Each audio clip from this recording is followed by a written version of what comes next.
Expect warm spells with the odd rude interruption.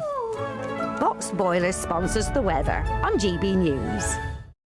Good afternoon, welcome to your latest GB News weather from the Met Office. It's been a damp start out there for many of us this morning, but rain that we see outside at the moment will gradually clear its way eastwards. However, low pressure does remain in charge through the rest of the weekend and start of next week. Swirling around this area of low pressure, weather fronts push their way north and eastwards as we go through the rest of Sunday, and that means that area of rain that we see out there at the moment will continue to slowly move its way northeast as we go through the rest of Sunday afternoon. There will be some quite heavy downpours, quite persistent rain associated with this weather front, the heaviest rain probably across the north and the west, maybe even the odd rumble of thunder across the southwest too. And despite temperatures being around 15 or 16, perhaps even 17 degrees, with some brisk southerly winds, it won't be feeling particularly warm out there. Across the very far southwest of Wales and England, it will be turning a little bit drier as we head to this evening. Perhaps a bit of late sunshine possible in places, but across the south and across the southeast, generally staying a very damp end to the day on Sunday. Parts of Northern Ireland as well, perhaps seeing some clearer skies, perhaps some late sunshine here too, but Scotland continues to see outbreaks of quite heavy and persistent rain to end the day on Sunday. As we then go through the rest of Sunday evening, that weather front continues to push its way north and eastwards, clearing much of the country as we head towards the early hours of Monday morning. Despite a drier end to the day across the southwest, we'll quickly see showers pushing in from the southwest on another very brisk southerly breeze. Perhaps there's some isolated coastal gales here to start the day on Monday. Some of these showers could be quite heavy at times. Again, the odd rumble of thunder is possible and generally staying quite mild underneath that cloud and rain. But further north, where we do see some clear skies, perhaps a bit of a chillier start to the day for parts of Scotland and northern England, with temperatures down to the low single figures. Scotland then faring best in terms of any sunny spells as we go through Monday afternoon, but across the southern half of the country, plenty of showers continuing, these heavy at times. Again, some hail and thunder could be mixed in too, and rather windy. So despite those temperatures around or a little above average, feeling cool for the time of year. Expect warm spells with the odd rude interruption. Box Boilers sponsors the weather on GB News. There's 2 weeks remaining in our latest, greatest giveaway. You could be in the driving seat of this Benamar Primera motorhome. This luxurious home from home comes with all the mod cons. Plus, you can use it with your current driving licence. We'll also boost your bank account with a whopping £30,000 in tax-free cash to spend on anything you like. It only takes one entry to become a winner. For another chance to win, text WIN to 63225. One entry costs £2.50 plus one standard network rate message. Or text BONUS to 63225. 5 entries cost £5 plus one standard network rate message. Go to gbnews.com/win. Entries start at £2.50. Call 0903 686 3232. Calls cost £2.50 plus your network access charge. Or post your name and number to GB16 PO Box 8690 Derby DE1 9TT. UK only. Entrance must be 18 or over. Lines close at 4 p.m. on the 31st of October. Please check the closing time if listening or watching on demand. Hi, I'm Michelle Dewberry, and my show is your opportunity to cut through all the noise and dive in headfirst to some robust debates. Ideas clash. Situation, No, isn't it? Because the failure is... You're deliberately avoiding my point. Nothing's held back. And if you think this is the end of it, wait for more. And we do not shy away from the difficult stuff. Sometimes I want to shake people and say, if only you understood. So join me on Dubes & Co. weeknights at 6 p.m, only on GB News, Britain's news channel. Mornings don't have to be tiresome, especially if you have the right company. Wake up to news as it happens, opinion and debate, and of course, a little bit of entertainment too. Because when the kettle's on, we're on. That's Breakfast on GB News, a show worth waking up for. Every morning from 6 a.m. Only on the People's Channel, Britain's news channel. We'll spread the news, you spread the word. From the school run to the home run, watch a new show for all of Britain. So he can say whatever he wants. A straight-talking show where all voices are heard. And, you know, when are we going to stop talking about smashing the gangs and actually do it? With the stories that matter from every part of our country. There's a bit of a crash landing there for your Chancellor. Bold, fearless and standing up for you. That's me, Martin Daubney, 3 p.m. till 6 p.m, weekdays, here only on GB News. The People's Channel, Britain's news channel. Westminster's full of talk, but out here, it's the real world. Am I allowed to talk now? No, that's it. This is where it matters, real people and real lives.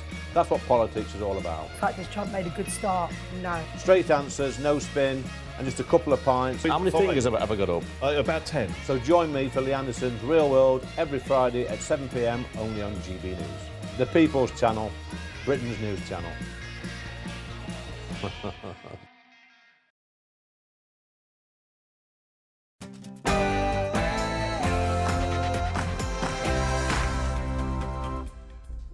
Good morning. The American poet William Cullen Bryant described autumn as the year's last, loveliest smile.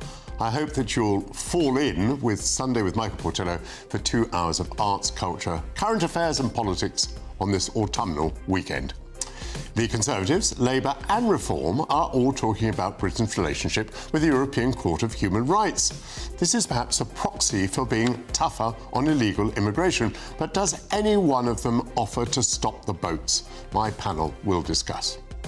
This week in Washington, the Chancellor said that her critics need to stop bleating about tax rises in her budget on the 26th of November. In a pre-budget bombshell, contrary to recent expectations, it's now reported that there will be no relaxation of Rachel Reeves's inheritance tax changes so resented by farmers. Business commentator Michael Wilson will join me. President Trump says that he fears that supplying long-range Tomahawk cruise missiles to Ukraine could represent a major escalation in the conflict. Defence writer Elliot Wilson will provide the latest updates. And Prince Andrew has given up his royal titles, including Duke of York, in view of what the King calls the continued distraction caused by his relationship with the late Jeffrey Epstein. Royal historian Alexander Larman will be here shortly. And before all of that and very much more, your latest news headlines from Aaron Armstrong.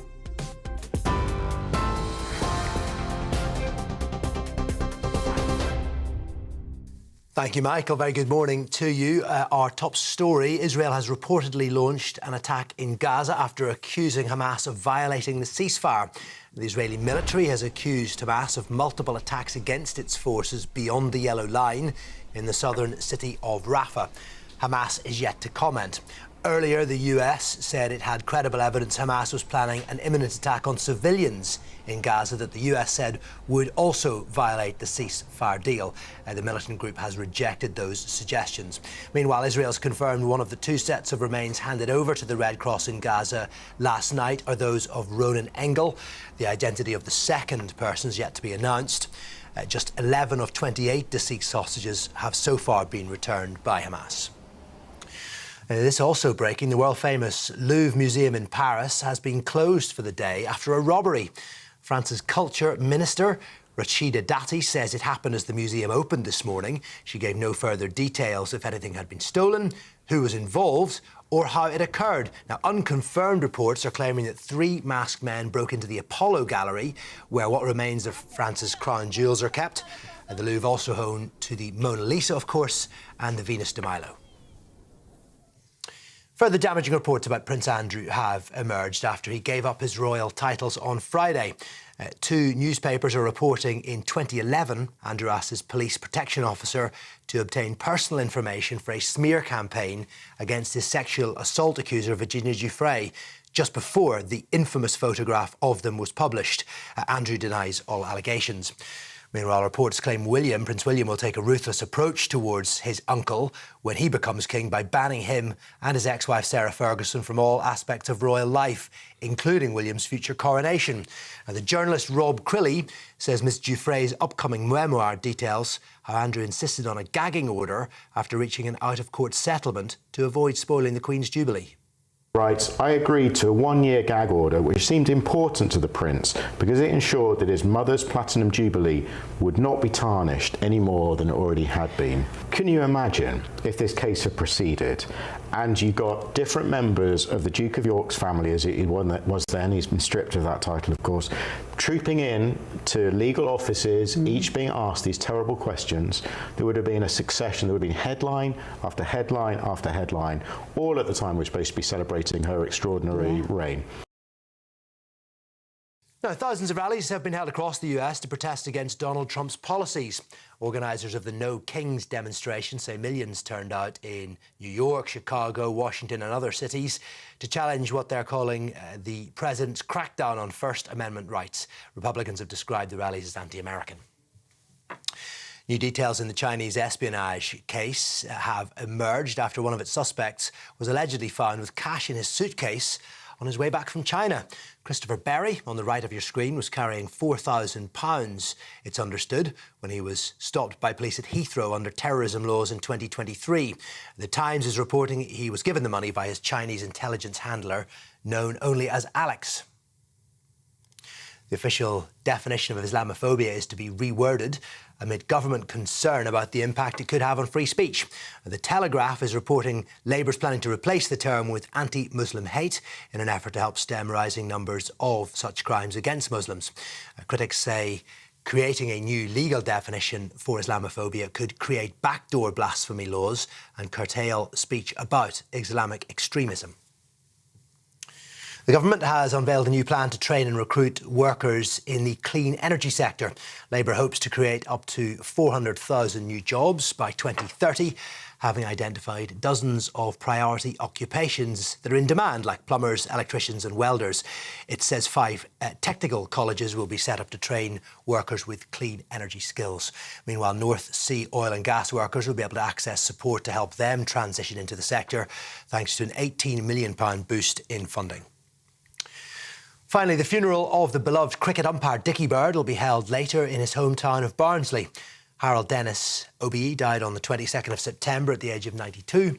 The ceremony will take place at 2 o'clock this afternoon at St Mary's Church, where all will be welcome. That will be followed by a private family-only cremation. You're fully up to date here on GB News. Now it's back to Michael.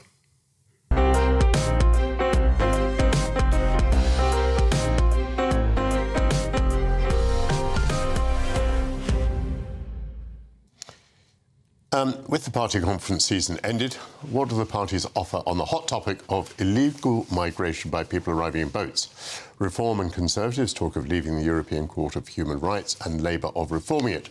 Reform promises mass deportations. Unless I'm missing something, none suggests a way to stop the boats from arriving. Will we go into a general election with the boats still beaching and no one offering a policy to prevent the flow? And by the way, we have some breaking news this hour. The Home Office has revealed that it has returned a record number of 16 illegal migrants to France under the one-in, one-out scheme. This has now taken the total under the deal to 42, a figure that compares with the more than 36,700 who have crossed by boat so far this year. Joining me now is my panel, writer and journalist Candice Holsworth and former Labour advisor Matthew Latter. Welcome back. Good morning. Candice, does it strike you as strange that now no party talks of stopping the boats? Yes, I think you're right. I think there's a lack of clear driving purpose. And, you know, there's a kind of timidity that you don't see in places which have been very successful at stopping illegal migration, like Australia and the US. I mean, in Australia, they were intercepting boats and actually taking them back. In the US, some would say it goes too far, but they've created what they believe to be a very hostile environment for illegal immigration. Though I think the figures do bear it out. Crossings on the southern border of the US have dropped by 95%. Here, people seem to be a bit torn. I mean, the Conservative Party was very torn over the Rwanda scheme. I haven't heard anything more about that, even though that kind of model is successful for providing a strong enough deterrent. They talk about leaving the ECHR. Maybe that could help, but I think you need lots of different things. I think possibly you do have to intercept boats. Maybe that's impractical with France. Australia could do it with Indonesia. Maybe we can't. I think you need a very, very, very strong legal deterrent as well. And I think possibly, yes, some of the international law and the international legal obligations we have, maybe we need to put our self-interest first. I mean, look at Greece. Greece has suspended asylum claims because they just feel overwhelmed and they think that the system doesn't work for them anymore. So, yeah, there's something very timid in the UK about this issue. And I think that unless perhaps maybe we are willing to take radical action, it can't be solved. You have rehearsed there the sorts of actions that can be taken. Now, for example, the so-called deterrent effect of threatening that we're going to deport people. I think Reform's policy is that as people come in, they'll sort of be put into some sort of camp and then eventually they'll be deported. But if they come from Afghanistan, How do we deport them? And that is why one puts a big question mark over whether these schemes can have a deterrent effect, because they need to be credible. Yes, that's true. Although I think Germany has worked something out with Afghanistan, like returning people there. I think one of the big things, I mean, someone who is an expert on this told me, is working more with Libya. Because, I mean, obviously, since things sort of broke down in Libya, so many people are moving from there, from North Africa to the European coast. So maybe we need to work more with people in that region to stop the flow.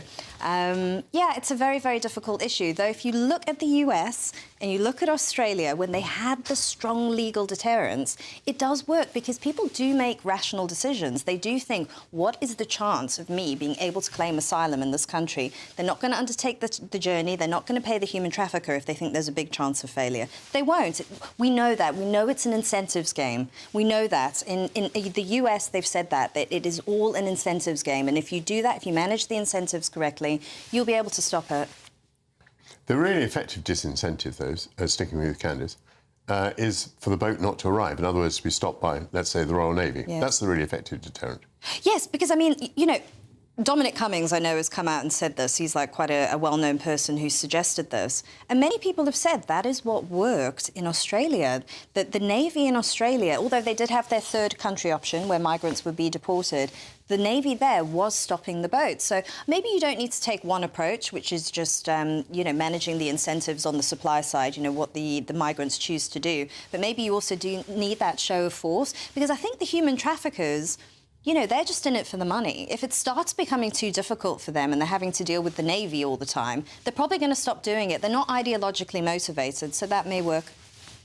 Matthew, what do you make of it? My brief discussion with Candice, I think, has brought us to the point that the Royal Navy stopping the boats would be the most effective way of stopping the boats. Yeah. We know what's going on. We know that that is dangerous, that people might die.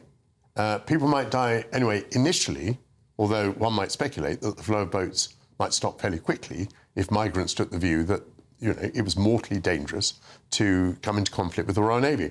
But it seems that no party at this stage, including Reform, is willing to countenance a policy that would put human life in danger.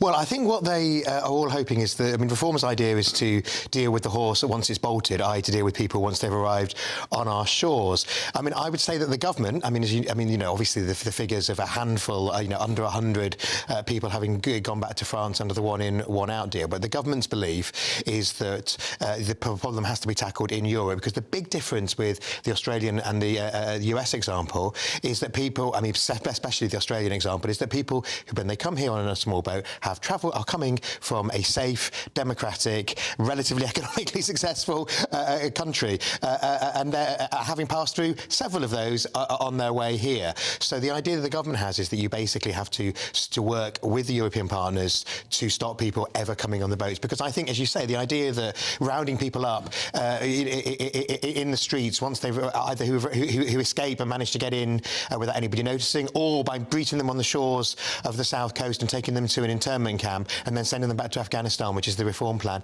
is not going to work. You need to deal with the horse in the stable, as it were, in Europe before he gets here. Part of that is things like offshore processing in North Africa. But I, as an anxious and angry voter, hear you suggesting there that the solution is to have some sort of deal with Europe. You've just made me angrier. I mean, I don't believe in such a solution. Yeah, no, I mean, I think that is the political problem. Is the way you might actually solve it is by doing a deal with Europe, of which the one-in, one-out, the theory, I'm not saying that I agree that it's going to work, but the theory is that the one-in, one-out is the beginning of changing the dynamic with France, rather than just writing cheques as the last government did and then watching those French gendarmes stand on the beaches and wave the migrants off, or with their overtime all paid for by the British taxpayers. So, yeah, but politically it's very, very difficult. And also at the moment, we haven't seen that there is action you can do with European partners that will, to use the phrase, stem the flow, rather than just do this bit of cooperation over the one-in, one-back. So it's a big bet, but I think every party is hiding to nothing if they don't try and solve the problem before anybody gets on a boat in the English Channel. I think it's impossible to turn people around, partly because of the laws of the sea. I'm told that the Royal Navy will, you know, is very anxious. They're there because they're worried they're going to end up in an international criminal court if they try and ram the boats back to France. And obviously the French are going to end cooperation on a whole host of issues, not just migration, that we need with both the French and the European Union. So it sounds attractive to just do the turnaround, but it's not the open seas off the north of Australia, and we're not just guiding boats into, unless we take over the Channel Islands for this purpose, which I don't think is going to happen. As an analyst, how far do you think this issue will drift? I mean, for example, have you been surprised to see the Labour Party drift into the position of saying that we need to look at the ECHR and reform it? I mean, that is clearly the position of the Home Secretary. We've got the best part of 4 years to go before the next general election. How far do you think we'll have got? How radical will the top three parties in England have to become to satiate the British public?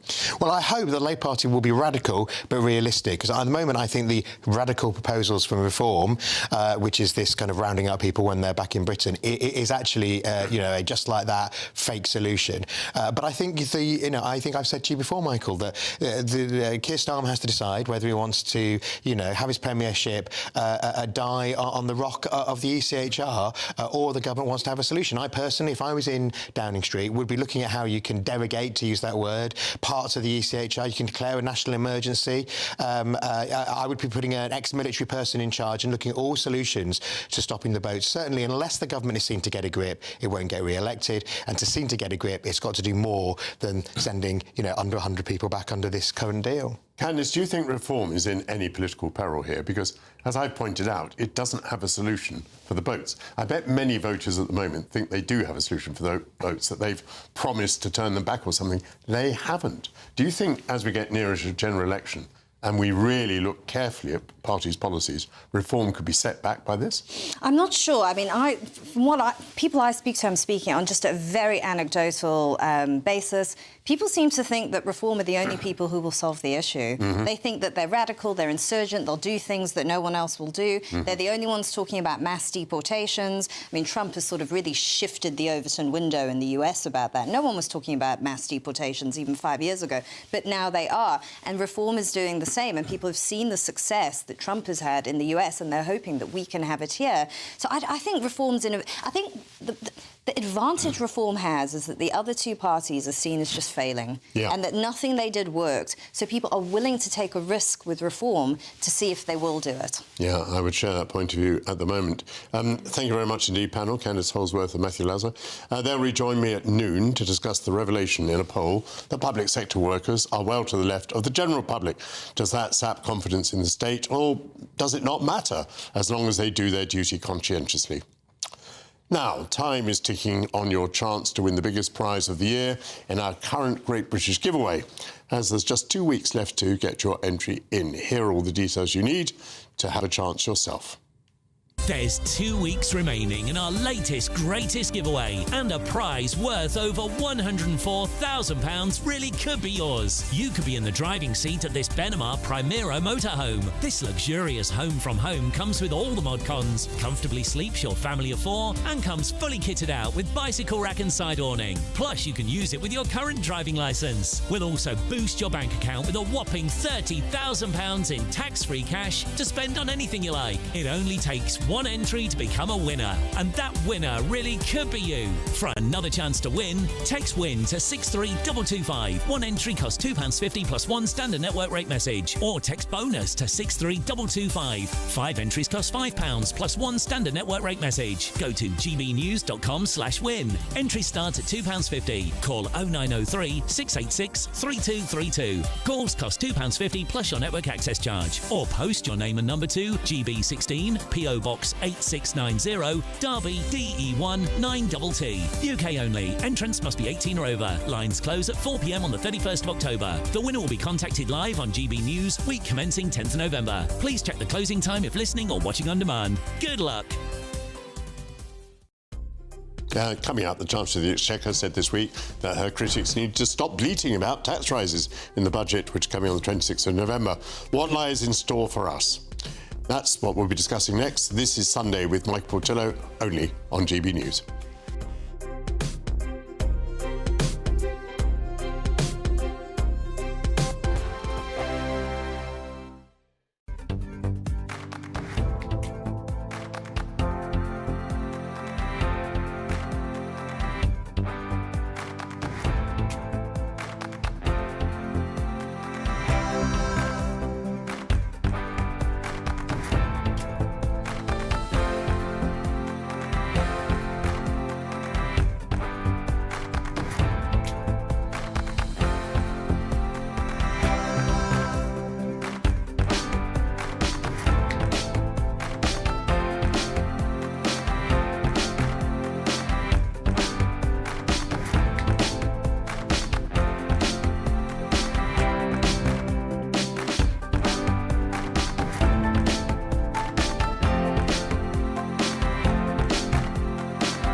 want to know what's really going on in the corridors of power. Labour don't know what to do with you half the time, and that makes you quite lethal in the chamber. Get behind the headlines with Chopper's Political Podcast. Join me, Christopher Hope, as I sit down with the great and the good of British politics. We'll see where this ruling takes us. These are the stories shaping our nation. Chopper's Political Podcast, available now on all platforms. Listen in and stay ahead. Decisions made in Washington aren't just shaping America, they're shaping Britain too. From migration to global security, from crime to health. Whatever happens in the White House today will be felt in your town or city tomorrow. That's why The Late Show is live from Washington, D.C. Cutting through the politics to show you what it all means for Britain. The Late Show live every night at midnight. Only on GB News, Britain's news channel.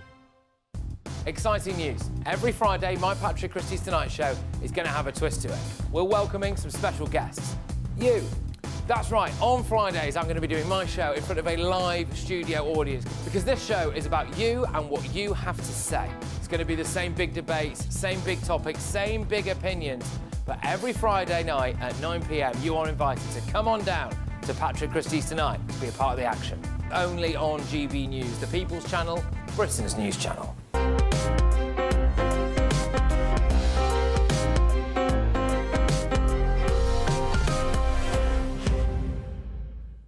Welcome back to Sunday with Michael Portillo. Rachel Reeves was in America for the annual International Monetary Fund meeting, as that organisation warned that the United Kingdom faces the highest inflation in the G7 group this year. There had been speculation that the Chancellor would ease the impact on farmers of the changes made to inheritance tax, but apparently now she will not. Joining me now is business commentator Michael Wilson. Michael, welcome to GB News. Very, very good to see you. Just a moment on these farmers. There was intense speculation that the thresholds at which the inheritance tax fell on farmers and others would be eased so as to exclude some of the smaller estates. That just went away. What do you think happened there? I think that, never mind the fact that I personally believe, and I'm sure a lot of people do, in food security being a #1 priority for the country, I think that's slightly moved away. I think the big problem, you know, we can talk about all this speculation until the cows come home. Sorry about that, but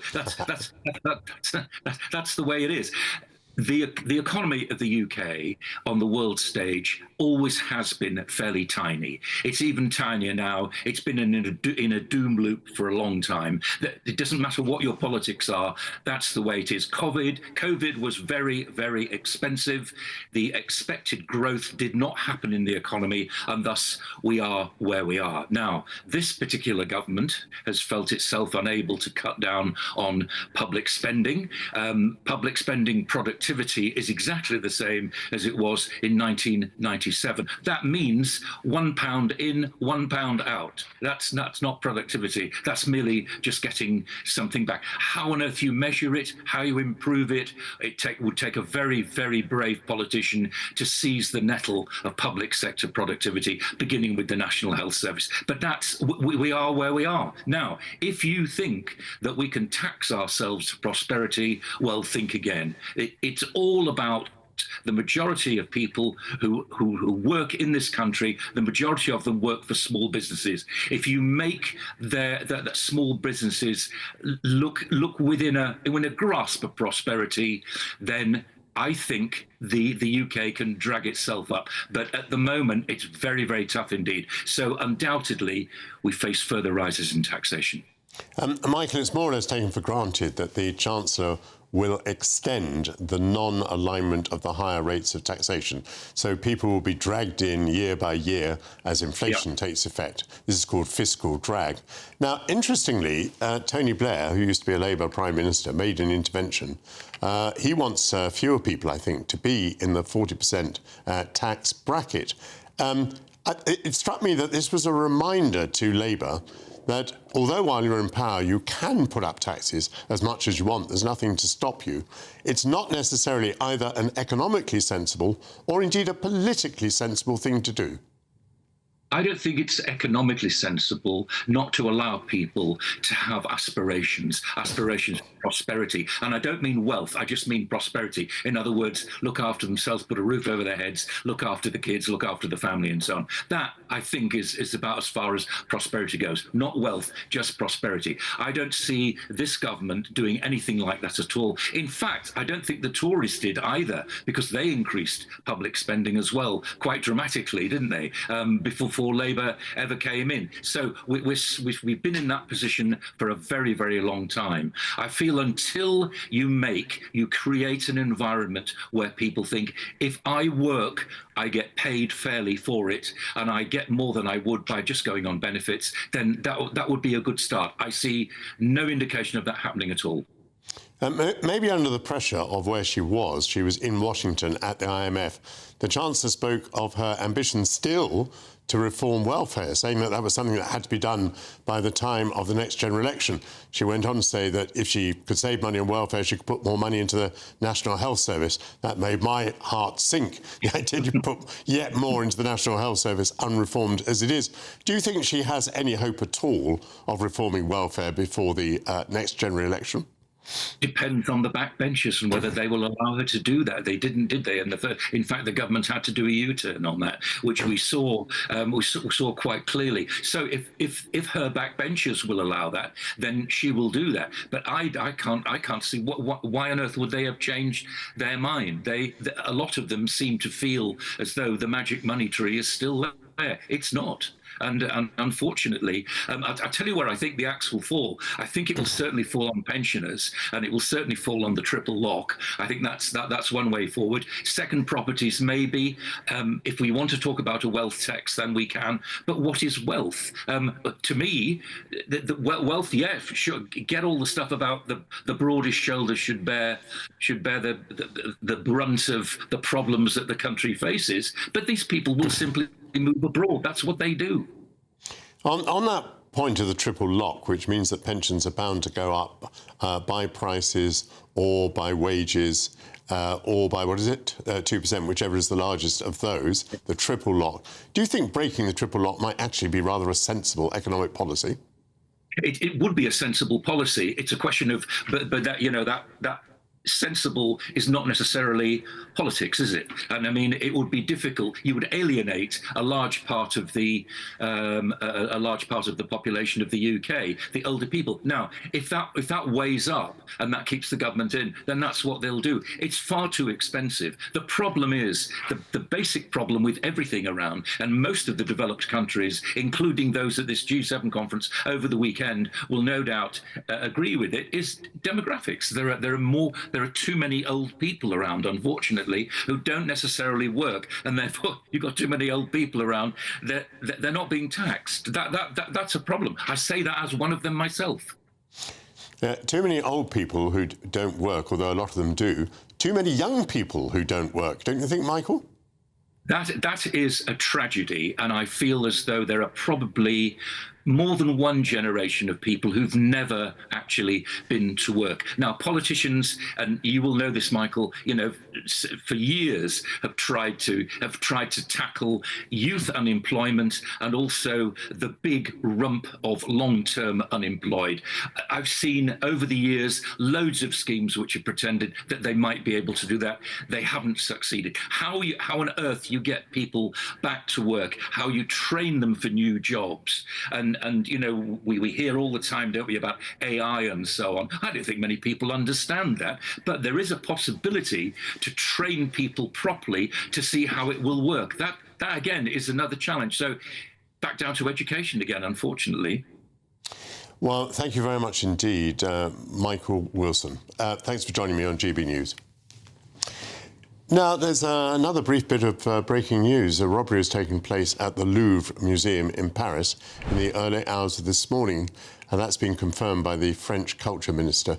The newspaper Le Parisien is reporting that several thieves have stolen pieces of jewellery from the Napoleon collection. No injuries have been reported. We're going to keep you up to date with that breaking news throughout the day. Now, coming up soon, President Trump fears that supplying long-range Tomahawk missiles to Ukraine could represent a major escalation in the conflict. Would it? This is Sunday with Michael Portillo, only on GB News.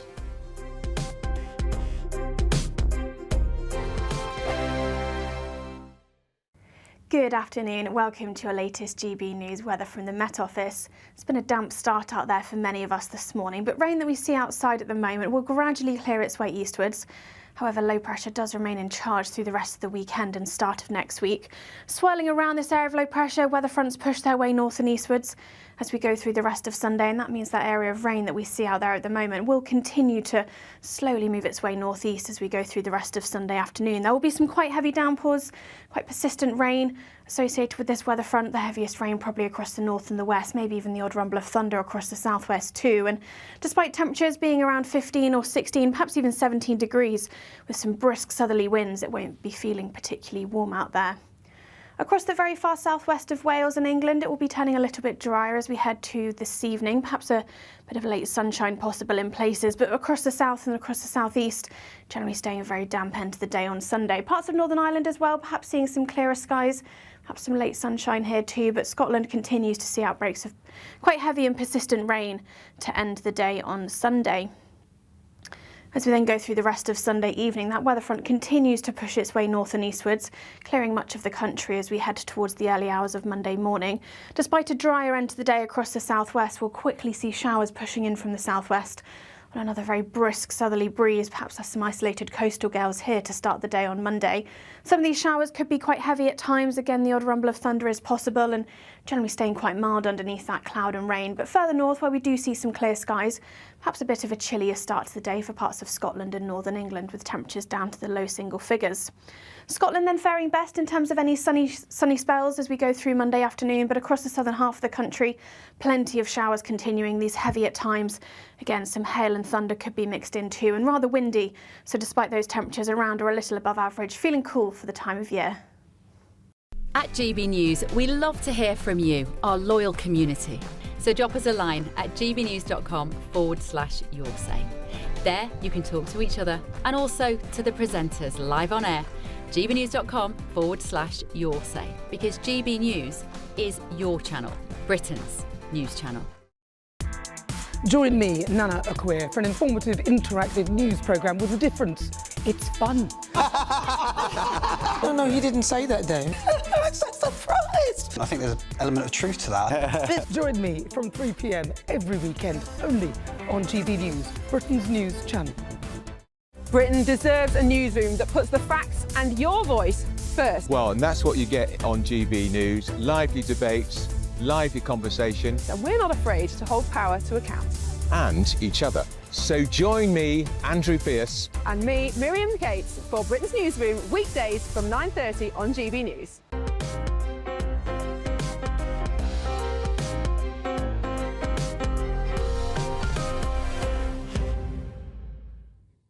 And welcome back to Sunday with Michael Portillo. Donald Trump met Ukrainian President Volodymyr Zelensky on Friday following a call between the US President and Vladimir Putin.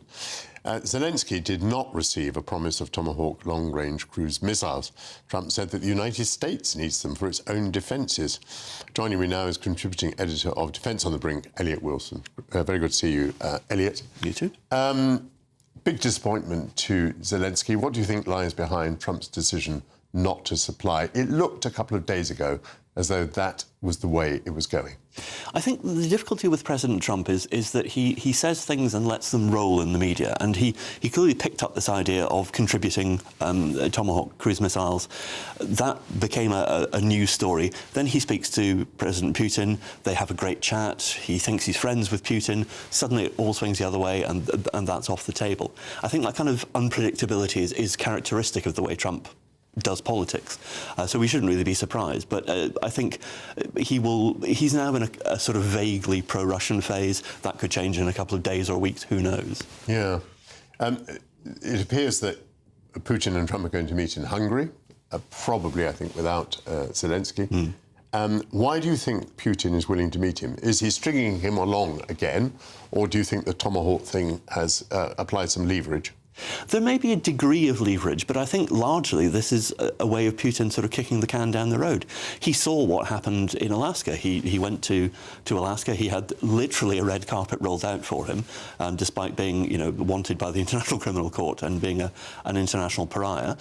He's lauded and feted by Donald Trump, and of course he suffered no adverse consequences. There were no sanctions. There was no measures taken against him. So he will see this as another opportunity to do the same. He gets exposure on the world stage and nothing will happen that's bad. This time the red carpet will be rolled out within the European Union. That's quite striking, isn't it? It is quite striking, and I think it further cements the idea that Viktor Orban is an outlier in the European Union. I mean, Hungary and Slovakia are both much more sympathetic towards Russia than any other European Union members, and this will cement it. I think that's unfortunate that there is this fracturing within the European Union, but it's really making real what we've known has been the case for quite a while.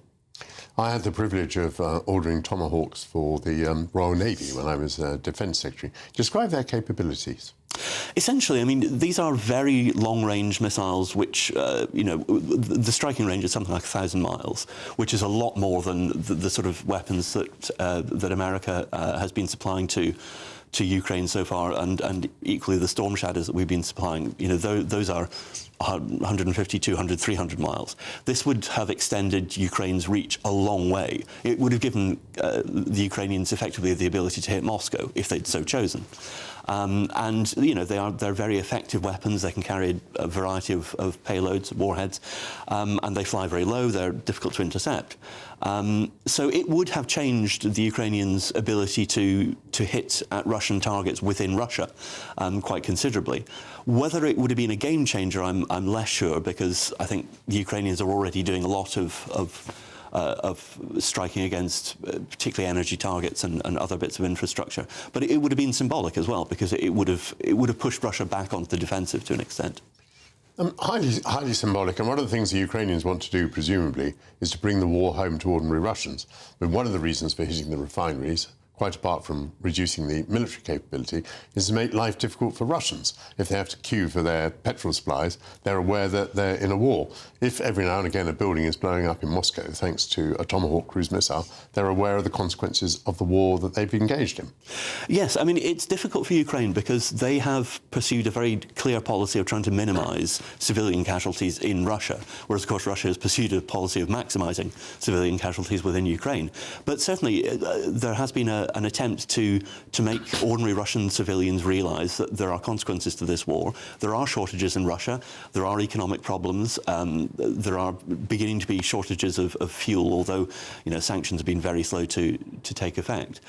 So certainly that would have made a difference. But as I say, the Ukrainians are already doing some of this with the weapons they have available. And we saw recently with the drone strikes far into Russian air bases, virtually on the border of China, that Ukraine can operate in extremely new and innovative and unexpected ways against Russian targets that were not particularly well defended. So they do still have capabilities in that regard. But overall, it's disappointing from a combination of military and symbolic circumstances, but not entirely surprising, I'm afraid. Donald Trump made the claim that the Russian campaign was struggling, and he referred to the losses of the Russians. Nothing new about that. They've sustained terrible losses all the way through. Do you think the campaign is struggling as we move towards another winter? Certainly Russia is not having an easy war. I mean, we saw recently, I think it was about 6 weeks or 2 months ago, that their casualties, including the injured as well as the dead, passed 1 million. And that's an incredible number that's World War I scale of losses. At the same time, Putin is willing to sustain very high losses by someone else. I mean, he's not putting himself in the firing line. And he does seem to maintain a degree of support because he has a very tight grip on information and propaganda. But also the Ukrainians are suffering as well from, rolling blackouts, from their electricity system being targeted. So I think Russia is struggling to a degree, but I'm not sure that they're on the ropes yet. I think what would have changed the game is not so much individual weapon systems as consistent support in terms of military hardware, but also financial. The EU is talking about trying to get hundreds of billions of euros from frozen Russian assets to fund the Ukrainian military. That would help. There are difficulties that some European countries have thrown up about this. But, you know, what President Putin needs to know is that Ukraine is determined, which we know. I mean, a friend of mine who knows the Ukrainians has said, you know, if it comes to them, they will fight with shovels. But Putin also needs to know that the European Union and the West more largely is absolutely behind Ukraine and will demonstrate that with financial and military support, and will do so over the long term. Zelensky found a new piece of clothing to wear to Washington. I think the president said he was looking beautiful and paid a compliment to his jacket. Now, the reason I raise this trivial subject is that, of course, we saw those terrible scenes back in February at the White House, where the White House really lammed into poor old Zelensky. So do you think now at least the personal relations have been settled? I think they're getting better, and I think Zelensky, supposedly on advice from the beleaguered Jonathan Powell, has learned better how to deal with President Trump. I mean, you say it's a trivial point, but you know, these things matter to Donald Trump, and if they matter to Donald Trump, they matter to us all. He is very, very, you know, struck by impressions, struck by minor details. And Zelensky is a sensible man. He knows that if he wants to keep Donald Trump on side, he has to do things which may seem tiny, may seem humiliating in some ways. But, you know, you suck that up and you get on with it because there's a wider picture. There's no shortage of leaders humiliating themselves in front of Trump at the moment. Absolutely. There's a very long queue and people are joining it all the time.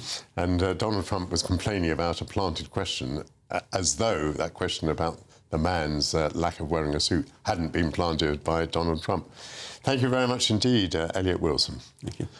Coming up, Prince Andrew has given up all his royal titles, including Duke of York, in view of what the King has called continued distraction resulting from Andrew's relationship with the late Jeffrey Epstein. Royal historian Alexander Larman will be here shortly. This is Sunday with Michael Portillo, only on GB News.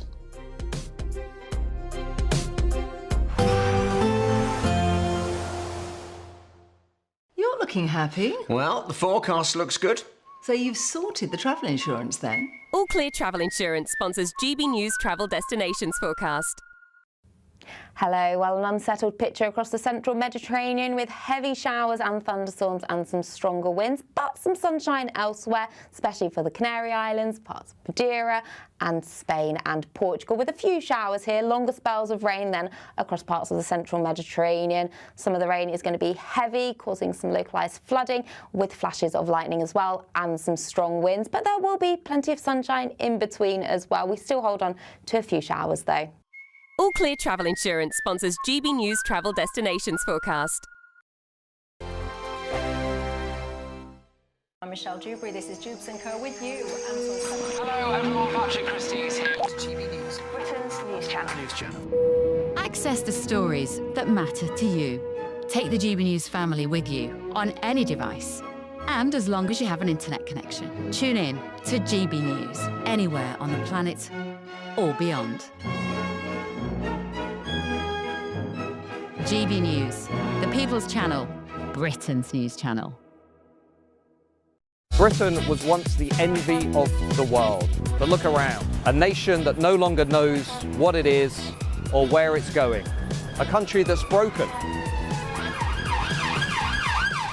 How do we fix Britain? How do we bring it back? Friday night with Matt Goodwin at 8 p.m, only on GB News. You want to know what's really going on in the corridors of power? Labour don't know what to do with you half the time, and that makes you quite lethal in the chamber. Get behind the headlines with Chopper's political podcast. Join me, Christopher Hope, as I sit down with the great and the good of British politics. We'll see where this ruling takes us. These are the stories shaping our nation. Chopper's political podcast, available now on all platforms. Listen in and stay ahead. At GB News, we love to hear from you, our loyal community. So drop us a line at gbnews.com/yoursay. There you can talk to each other and also to the presenters live on air. gbnews.com/yoursay, because GB News is your channel, Britain's news channel.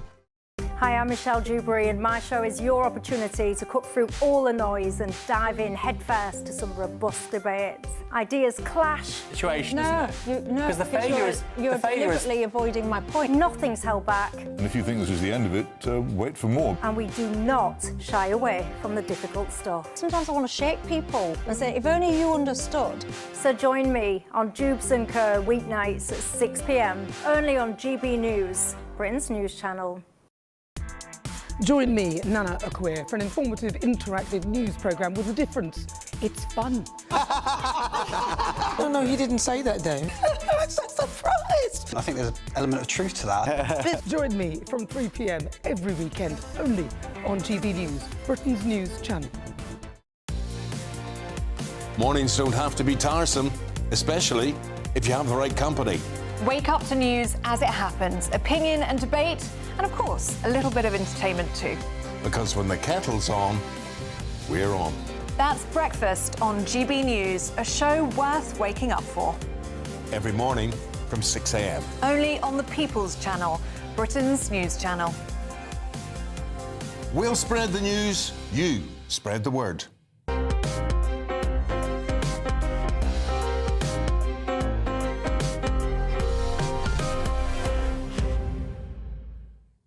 Welcome back to Sunday with Michael Portillo.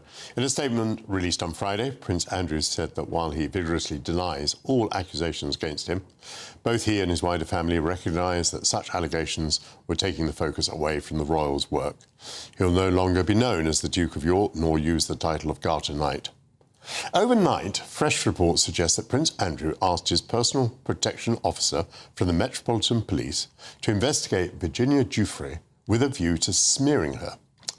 Royal historian Alexander Larman joins me now.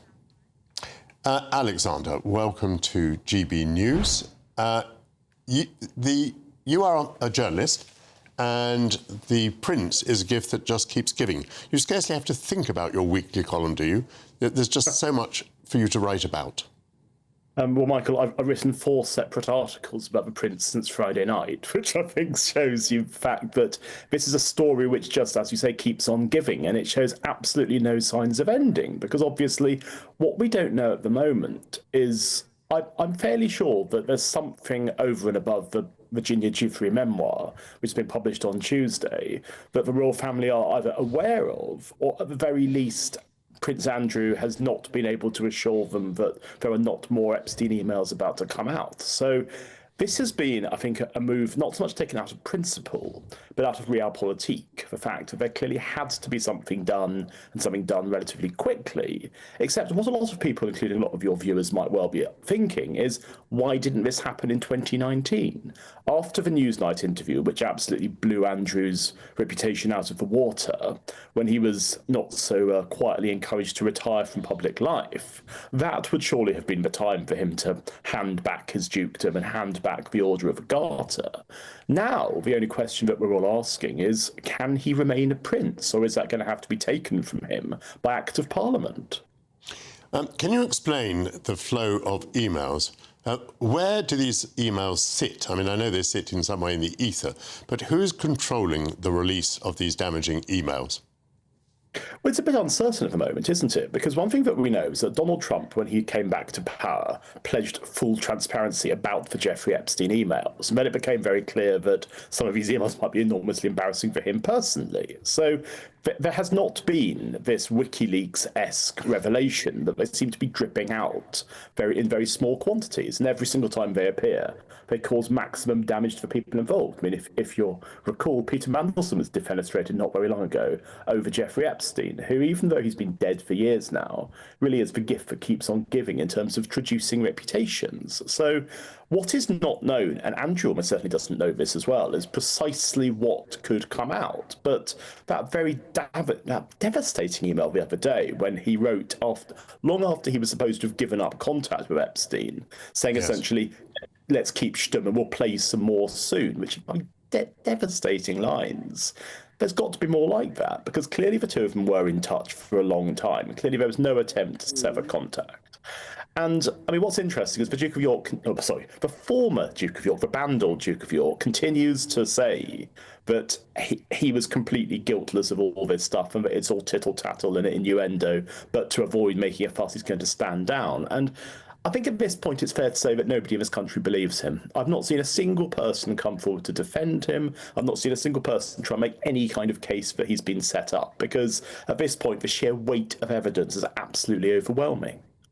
What did you make of the allegation, which I think arose overnight, that he had asked a Metropolitan Police officer to try and find dirt about Virginia Giuffre?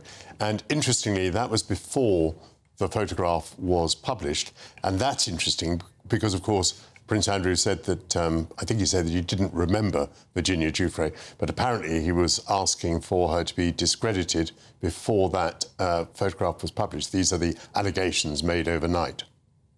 It's yet another really horrible story involving Prince Andrew, isn't it? It just shows that his mode of thinking is like the worst kind of gutter journalist or gutter politician: smear, attack, destroy the reputation of these people. And of course, what we must say about the late Virginia Giuffre, who had a very troubled and very horrible life in a lot of regards, is that she was a victim of Epstein, of Andrew, of Ghislaine Maxwell. She was a victim of all these people that she came into contact with. The fact that Andrew's impulse was to throw her down even further, it's just... It would not be possible for me to have a lower opinion of that man than I do. So the fact that I saw the news and I just thought to myself, oh yeah, something else appalling he's done. But there is now nothing else that could be revealed about him that would surprise me, because there is no reputation left. What he has done has damaged the royal family to an existential level. And I'm sure that at this precise moment, both Charles and William, possibly in their separate households, possibly together, will be thinking, what's next? What do we do? Do we try and move an Act of Parliament to strip him of his prince title? Do we try and get him out of Royal Lodge? Do we find some small but hopeful codicil in some legal document which can basically throw him out of Windsor? And then can we suggest he goes off and leads the rest of his life in the Middle East, far away from people that he's going to come into contact with in this country? But we just don't know anymore. That's what's so alarming, because the sense is that the royal family have done what they think they can do. But now that might be it. I mean, as I said, once he has, if this does happen, he has his prince title stripped from him as well. There is, of course, the fact that he will always be the second son of the late Queen. You can't do anything about that. Prince Andrew, of course, vigorously denies all these suggestions. What did you make of his performance at the Duchess of Kent's funeral, where he was quite jovial, but also tried to engage the Prince of Wales in conversation? Prince of Wales did not look happy. No, it's a fascinating clip, because you can see that Andrew is behaving with, I mean, it's the same thing with his ex-wife, Sarah Ferguson. Both of them are behaving as if they're on a jolly day out. They're laughing and having a sort of gay old time, whereas William is looking very sombre and obviously not at all happy about the situation. And that clip, where Andrew is clearly telling him what he thinks is a joke, William just doesn't respond. He doesn't acknowledge him. He doesn't speak to him. He looks angry. He looks as if this man is intruding on his grief. And that's clearly what he was doing. I mean, in that clip you're showing now, the look of smug satisfaction on Andrew's stupid face. It's actually distasteful to see. It's truly a distasteful thing to see. And Alexander Larman, I need to cut you off there. Thank you very much indeed for your contribution. Thanks for coming on a Sunday morning. Prince Andrew has previously and continues to deny any wrongdoing. On the accusation involving a Metropolitan Police officer, Andrew has declined to comment when approached by the Daily Mail. Metropolitan Police say they're looking into the claims. Now, that concludes the first hour of Sunday with Michael Portillo, but please do rejoin me at noon. My panel will discuss the opinion poll finding that public sector workers are to the left of the general public and, for example, much less disapproving of Hamas. Should TV companies be committed to racially diverse casting without considering historical accuracy? The government has announced an £80 million boost to help train North Sea oil workers for the transition to clean energy. And in the latest of our Taste of Britain series, Samir Taneja from the Michelin-starred Indian restaurant Benares will join me. Yum, yum. This is Michael Portillo and Sunday with Michael Portillo on GB News.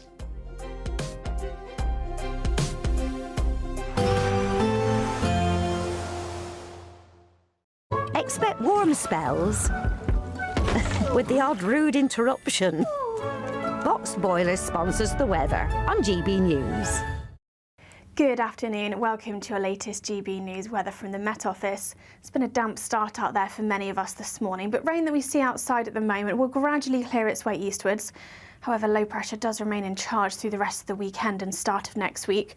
Swirling around this area of low pressure, weather fronts push their way north and eastwards as we go through the rest of Sunday, and that means that area of rain that we see out there at the moment will continue to slowly move its way northeast as we go through the rest of Sunday afternoon. There will be some quite heavy downpours, quite persistent rain associated with this weather front, the heaviest rain probably across the north and the west, maybe even the odd rumble of thunder across the southwest too. And despite temperatures being around 15 or 16, perhaps even 17 degrees, with some brisk southerly winds, it won't be feeling particularly warm out there.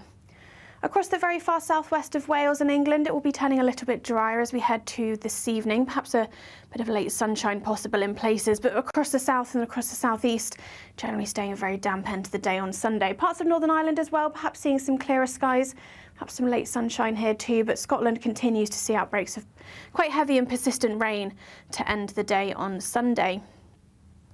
As we then go through the rest of Sunday evening, that weather front continues to push its way north and eastwards, clearing much of the country as we head towards the early hours of Monday morning.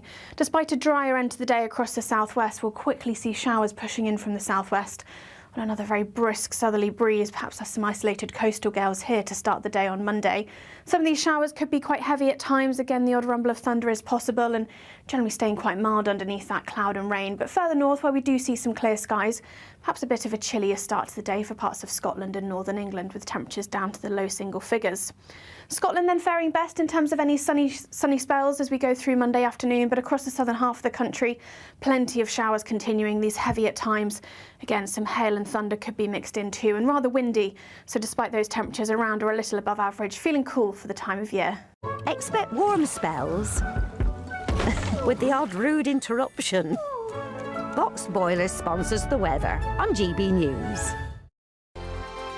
There's 2 weeks remaining in our latest, greatest giveaway. You could be in the driving seat of this Benamar Primera motorhome. This luxurious home from home comes with all the mod cons. Plus, you can use it with your current driving licence. We'll also boost your bank account with a whopping £30,000 in tax-free cash to spend on anything you like. It only takes one entry to become a winner. For another chance to win, text WIN to 63225. One entry costs £2.50 plus one standard network rate message. Or text BONUS to 63225. 5 entries cost £5 plus one standard network rate message. Go to gbnews.com/win. Entries start at £2.50. Call 0903 686 3232. Calls cost £2.50 plus your network access charge. Or post your name and number to GB16 PO Box 8690 Derby DE1 9TT. UK only. Entrance must be 18 or over. Lines close at 4 p.m. on the 31st of October. Please check the closing time if listening or watching on demand. From the school run to the home run, watch a new show for all of Britain. So he can say whatever he wants. A straight talking show where all voices are heard. And, you know, when are we going to stop talking about smashing the gangs and actually do it? With the stories that matter from every part of our country. There's a bit of a crash landing there for your Chancellor. Bold, fearless and standing up for you. That's me, Martin Dordme, 3 p.m. till 6 p.m, weekdays, here only on GB News. The People's Channel, Britain's news channel. Westminster's full of talk, but out here, it's the real world. Am I allowed to talk then? No, that's it. This is where it matters, real people and real lives. That's what politics is all about. In fact, has Trump made a good start? No. Straight answers, no spin, and just a couple of pints. How many fingers have I got up? About 10. So join me for Lee Anderson's Real World every Friday at 7 p.m, only on GB News. The People's Channel, Britain's news channel. You want to know what's really going on in the corridors of power? Labour don't know what to do with you half the time, and that makes you quite lethal in the chamber. Get behind the headlines with Chopper's political podcast. Join me, Christopher Hope, as I sit down with the great and the good of British politics. We'll see where this ruling takes us. These are the stories shaping our nation. Chopper's political podcast, available now on all platforms. Listen in and stay ahead. Decisions made in Washington aren't just shaping America, they're shaping Britain too. From migration to global security, from crime to health.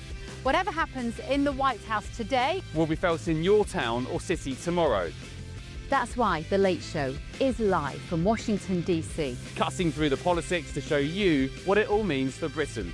The Late Show live every night at midnight. Only on GB News, Britain's news channel.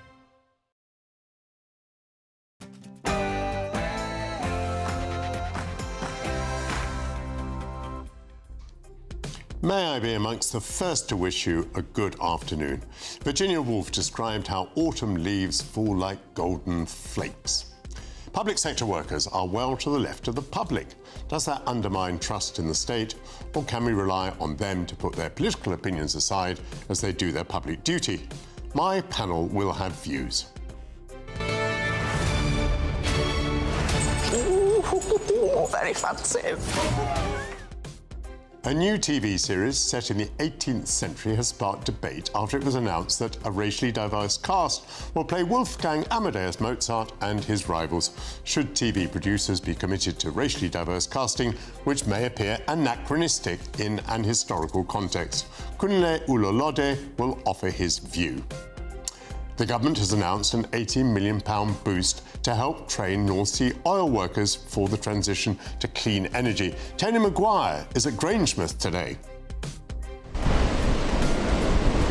Yes, well, Grangemouth stands as a testament to what can happen when you don't take your chances in the oil and gas industry. Well, the Scottish Government and UK Government are both pitching in to an £18 million fund to help transition workers in the northeast of Scotland. And in the latest instalment of our Taste of Britain series, Samir Taneja, the executive chef at the Indian restaurant Michelin-starred Benares, will join me. But before all that, your latest news headlines with Aaron Armstrong.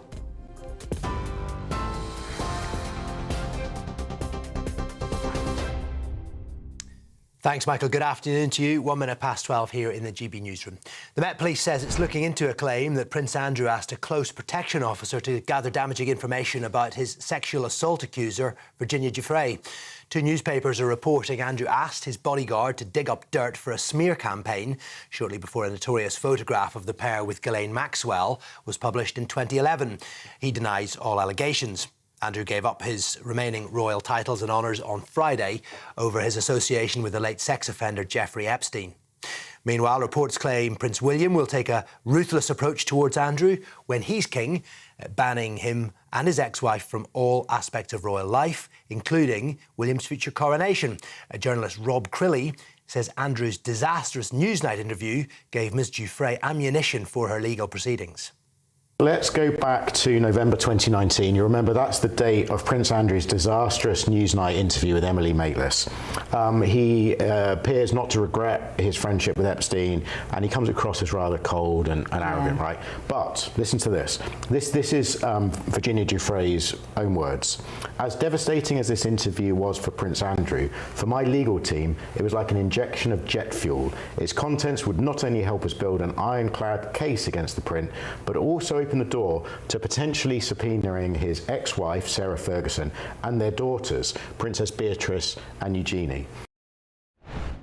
Now, the iconic Louvre Museum in Paris has been closed for the day after a robbery. France's culture minister, Rachida Dati, says it happened as the museum was opening this morning. She gave no further details if anything has been stolen, who was involved or how it occurred. But unconfirmed reports claim 3 masked men broke into the Apollo Gallery, where what remains of France's crown jewels are kept. Some jewellery is understood to be missing. The Louvre is also home to the Mona Lisa and the Venus de Milo.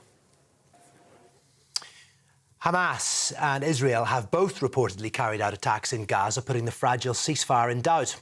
Israeli media is reporting 2 airstrikes in southern Gaza, while Israel's military has accused Hamas of multiple attacks against its forces beyond the Yellow Line in the city of Rafah. Hamas and the IDF are yet to comment. Meanwhile, Israel has confirmed the identities of 2 sets of remains handed over to the Red Cross on Saturday as Ronan Engel on the left of your screen and Thai citizen Sontaya Oak Harasi. 17 deceased hostages remain unaccounted for. The Home Office has revealed it's returned a record number of 16 illegal migrants to France under the one-in, one-out scheme. It takes the total under the deal to 42. a figure that pales in comparison to more than 36,700 people who have crossed so far this year. More flights taking illegal migrants back to France are expected to take place in the coming days. The official definition of Islamophobia is to be reworded amid government concern about the impact it could have on free speech. The Telegraph is reporting Labour is planning to replace the term with anti-Muslim hate in an effort to help stem rising numbers of such crimes. Critics say creating a new definition, a new legal definition for Islamophobia, could create backdoor blasphemy laws and curtail speech about Islamic extremism. New details in the Chinese espionage case have emerged after one of the suspects was allegedly found with cash in his suitcase on his return from China. Christopher Berry, on the right of your screen, was carrying £4,000 when he was stopped by police at Heathrow in 2023 under terrorism laws. The Times is reporting he was given the money by his Chinese intelligence handler, known only as Alex. The government's unveiled a new plan to train and recruit workers into the clean energy sector. Labour hopes it will create up to 400,000 new jobs by 2030, with priority occupations such as plumbers, electricians and welders in particular demand. It says 5 technical colleges will be set up to train people with clean energy skills. Meanwhile, North Sea oil and gas workers will be able to access support to help them transition into the sector, thanks to an £18 million boost in funding. Finally, the funeral of the beloved cricket umpire Dickie Bird will be held this afternoon in his hometown of Barnsley. Harold Dennis, OBE, died on the 22nd of September at the age of 92. The ceremony will take place at 2 p.m. at St Mary's Church. All are welcome. It will be followed by a private, family-only cremation. Those are your headlines. I'll be back with more at 12.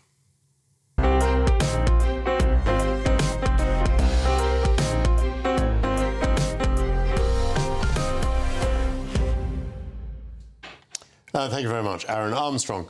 Public sector workers view Britain less favourably than the public in general, and they're more sympathetic to adversaries such as Russia and China and terror groups, according to a major study. The biggest difference that was observed was with regards to Hamas. Only 34% of public servants said they had no sympathy at all for Hamas, compared with 54% of the wider public. By comparison with civil servants and teachers, National Health Service workers were on average the most radical. How much does that matter, and why is it? Joining me again, my panel, writer and journalist Candice Holdsworth and former Labour advisor Matthew Lazar. Welcome back. Matthew, why is it? Do we expect the public sector to be to the left, to be more radical, to be less patriotic, to be more inclined to believe that Britain has done harm in the world than the general public? Well, I would expect the answer is to the first half of the question, yes, and the second half of the question, not necessarily. So do we expect the public sector workers to be to the left of the general public? I think the answer is yes. I worked at the BBC for a long time, and I remember that despite having a background firmly in the Labour Party, that I was by some margin often the most right-wing person in the room, as the kind of liberal sentiments, and I'd say people weren't necessarily, but my thinking then was people weren't necessarily sort of left-wing with a capital L. They were part of that kind of liberal consensus. So whether it was over the Iraq War or, other issues, they would be kind of part of that sort of liberal blob. Now that's the BBC, and we're talking about the whole of the public sector, which has maybe a different makeup. But I wouldn't have said that people were unpatriotic and against Britain. They would just be sort of more pro-spending on the public sector. Go figure. They would say that, wouldn't they? So I'm actually shocked by these statistics, and I think the real the ones that say, for example, that absolutely are more inclined to believe that Britain, through colonialism and so on, has done more harm in the world than, for instance, by winning the Second World War, it's done good in the world. Absolutely. I'm not surprised that the public sector workers are to the left. I am surprised to the extent that they seem to be at odds with the population as a whole, as you say, on things like Britain's historical past, and also, particularly worrying, it is seemingly to be less anti-Hamas. Now, I think the problem with that is people are entitled to hold their own views, whatever they do for a living. The problem is when it impacts the users of the services that they're providing providing, and they're being paid for by all of us as taxpayers to provide. Well, I mean, I had an example. This is actually, it was a show that used to go out at this very time of the morning, which is I used to work on a religious programme at the BBC. So the people who worked there weren't in BBC News, they were in the religion department. And a guy there who had just stood as a candidate in the European elections for whatever George Galloway's then party was sporting a pro-Palestine badge. And we had an Orthodox rabbi who was one of the guests in the green room. So I dared to say that I thought any emblem of political affiliation, not religious, but political affiliation, was inappropriate, and that, you know, and that was a big issue. Now we're seeing and I got a kickback from him about that, and we're seeing this in the health service where people have been, at the very least, wearing political insignia, which should have no place in the delivery of any public service. Whether it's because you know, sometimes it may be a badge that the patient approves of. Often it may be a badge the patient disapproves of. You can't be having that in any of the public services. And so, would you include social media in that? They shouldn't be making political statements on social media? Yeah, I think there is an incumbency on people on the front line in the public sector to be what they're saying on social media, because if, you know, we've seen these issues around medics doing it. If you, you know, if you're being treated by a medic, you know, they go out to get some test results or something, you stick their name into Google to check their bona fides, and you come up and you find that you have a whole slew of very controversial opinions which might make you feel uncomfortable. Particularly, we've seen Jewish patients in the NHS feeling very uncomfortable. So yes, I think this should be a wake-up call to the public sector that whatever anybody's private views, the impact on the users of services needs to be curtailed. Candice, how much do you think it matters? I think it matters a lot. I mean, you know, for instance, you know, you look at the issue of migration, and people look at the Home Office, for instance. I mean, the decisions that the Home Office makes are largely opaque to the public, but they are so out of step with public opinion. I mean, you've seen people receive asylum in this country who have committed crimes in other countries, who are known to be terrorists. And you think, how did that person get approved? How did his asylum claim get approved? And you think that maybe, just maybe, there are people, can't say for sure, working in the Home Office who have much more liberal opinions than the general public. And so what happens is you have this unaccountable, unelected bureaucracy which may have a radical view which doesn't represent the wider public at large.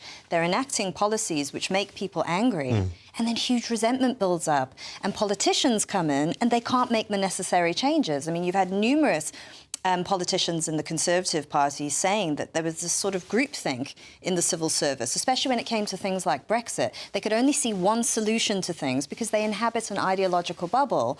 And what I found interesting is Labour people said the same thing. Absolutely. And they came into power and they were like, Dominic Cummings was right. You know, it's not a conspiracy theory. It's because the stimuli that politicians have to respond to are quite different. Politicians have to think about public opinion. They don't always follow it, but they need to know what it is. They need to have some response to it. Civil servants, public servants, not necessarily so. No, I think the problem is, though, sure, absolutely, and, you know, you need people who have sort of technical expertise, who can get things done, who've built up experience over their career, over a long time. You can't have them just shifting around. But I think the problem is when they have a worldview that is so unrepresentative. And I think that you see that in teaching as well. You know, like you mentioned, you know, I know people who were teachers who were the only people in the only person in their school who supported Brexit. And the children you'd often have children whose families supported Brexit, and they didn't feel they could express that opinion to the teachers, and maybe they'd go to that one teacher that they saw of as safe. Now, I think that's ridiculous because, I mean, Brexit was pretty evenly split in the country, yet kids in schools were feeling like they couldn't express their opinion on that, and that's such a problem. One feels that not all teachers will be absolutely conscientious about hiding their own political views. In other words, one actually has a fear of indoctrination if one believes that this is what's going on in the public sector. I think so. I think, you know, you saw someone like Charlie Kirk, the late Charlie Kirk. I think that the service that he provided and why he became as big as he did and as viral as he did is that a lot of these students in these universities are not exposed to the opposing opinion anymore. Sometimes some of the things he would debate with them about, that's the first time they've heard it. They've gone through their entire schooling, even having more what we would just consider to be ordinary conservative opinions, even demonised because their teachers are quite radical. Matthew Lazar is a possible example here. So what we're saying really is that people get involved in groupthink. So even if they wanted to be entirely dispassionate and fair, they can't recognise that they're within a bubble. An interesting example was the decision to send home a little girl who'd come to school wearing a Union Jack dress in response to being asked to show a cultural identity. Now, evidently the people who took that decision were astonished that people outside that school thought that there was something reprehensible about that decision.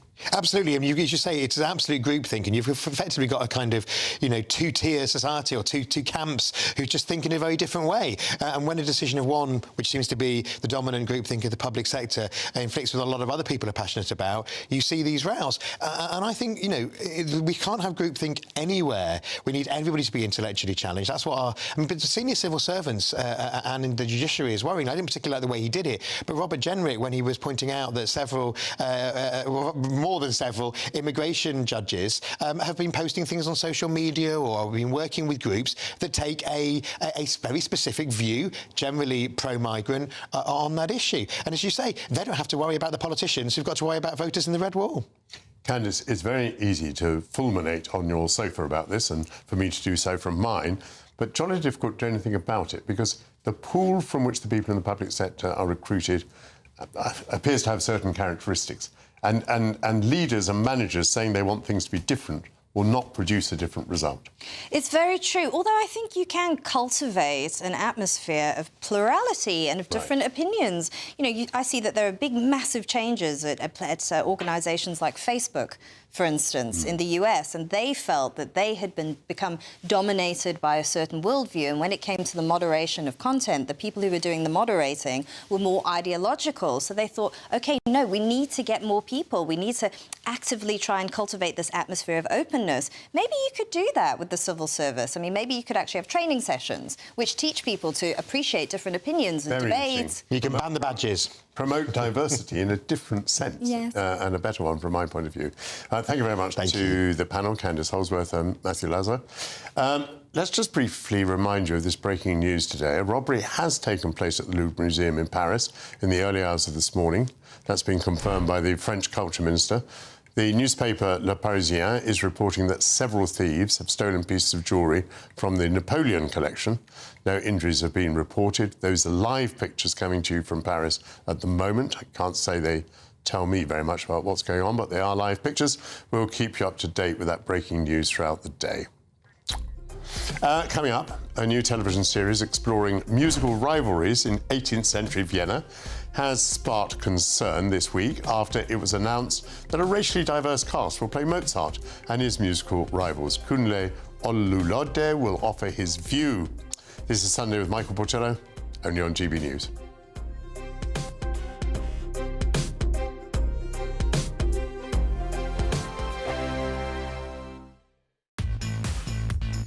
Five hosts, 5 opinions, 5 fearless debates, 5 unfiltered takes on the day's news. 5 reasons not to be anywhere else on Saturday night. This is the Saturday 5. You got me good there. Britain's biggest Saturday night TV show. It's not a bad brand. Yeah. Uncensored. Very, very racy tonight. On the unpredictable. What did she say? Can you translate it for us? And always entertaining. And how can a country go from being led by William Wallace Saturday nights from 6 p.m. only on GB News. The People's Channel. Britain's news channel. You're going to want to stay tuned, trust me. GB News Breakfast. Every day from 6 a.m. 360,000 people are without a home. Thousands of whom are on the street, but most living in terrible, terrible conditions. Bedsits, awful B&Bs above rows of shops and hostels. 160,000 of those are children. Can you imagine trying to perform at school or in your job? And this is a crisis, Dawn, and it costs billions. That's the worst thing. We spend about £4 billion a year dealing with this, and it's just getting worse and worse. Well, let's talk about those 160,000 children, because that's the thing that affected me when I read it this morning. Couldn't believe the numbers of children that are homeless in this country. How is this happening, Andy? What's happening, Ellie? It's complex, but the biggest single issue, the simplest issue, is that we do not have enough homes. We don't build enough. To put it really simply, if you have a population of 10 people and you have 9 homes, somebody is going to be without a home, and that's what we've got. So when we don't build enough, somebody loses out. It's gone on for decades, by the way. Somebody loses out, and it's always going to be the poorest. It's the people who live the most chaotic lives or have the least money are going to be at that bottom and falling out of it. And it's absolute chaos. Ellie, the worst thing about this, it's really fixable. We can get people off the streets. We can create the medium-term accommodation to transition people from the streets, from shelters, into more permanent places. We can do this by reprioritising some of the 2.8 billion. We spend 2.8 billion quid just sticking people into really expensive overnight B&Bs. As I say, awful, crummy places above kebab shops where kids are growing up for months on end and struggling with lack of space. We can fix it, but there just isn't the political will. GB News, the People's Channel. No matter the state it's in, this is our nation. Join me, Jacob Rees-Mogg, for a genuine, honest discussion on where we have been, where we are going, and where we are with the people who set the direction. Tune in to State of the Nation every Monday to Thursday, 8 to 9 o'clock, only on GB News.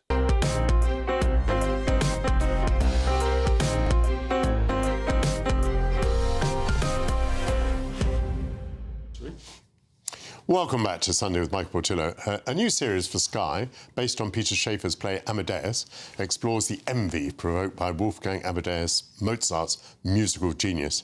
British-Japanese actor Will Sharp will take up the role of Wolfgang Amadeus Mozart, while Ennio Okoronkwo will play the Italian librettist Lorenzo da Ponte, who wrote the text for Mozart's The Marriage of Figaro and Don Giovanni.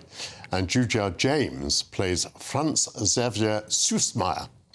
Well, with me now is the Director of Voice for Change England, Kunle Olulode. Good morning. Good morning. Now, it is being said that people in 18th century Vienna, at least in positions of power and influence and culture, did not look like some of the actors that I have mentioned to you there. So is that a problem? I think you've got a situation where you've got a historical accuracy versus a modern reinterpretation. Mm-hmm. Art isn't politics, and in art, we often reinterpret traditional pieces and performance art and try and explore new ways of looking at it. So I think, first of all, I would assert that the producers and directors of this have absolutely the right to play around with the themes. In fact, looking at Amadeus himself, there have been several films made about him. The most famous being, I suppose, the one that was made in the 90s, which itself, there are 20 major inaccuracies. I mean, the representation of Solitary is, to say the least, a dramatic license has been taken. But I would say, in terms of this new Sky project, we should not try and impose, I suppose, modern sensibilities about race on something that's set in the 18th century. I think that would be a mistake.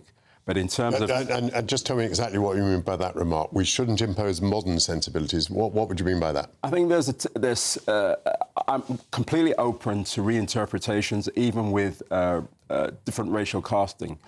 But the idea that people looked at race in the 18th century in the same way that we do in 2025, I think that would be a mistake to impose some of the ideas about, for example, white privilege into something like that, because it just wouldn't stand up. It wouldn't work. I think what's interesting about it is Europe is a ferment of different ethnic groups. There's, in terms of Amadeus, he's challenged by the issue of trying to get his work recognised and paid for. And with that comes a whole story of competitiveness, poverty as well, but the desire for recognition. What do you think is the motivation of the producers? Do you think it's simply that they wanted to pick the best possible actor for each role, regardless of anything else? Or do you think they were trying to make a political point? And the political point is interesting and is open to various interpretations because, you know, obviously, as I said, in 18th century Vienna, people didn't look like these actors.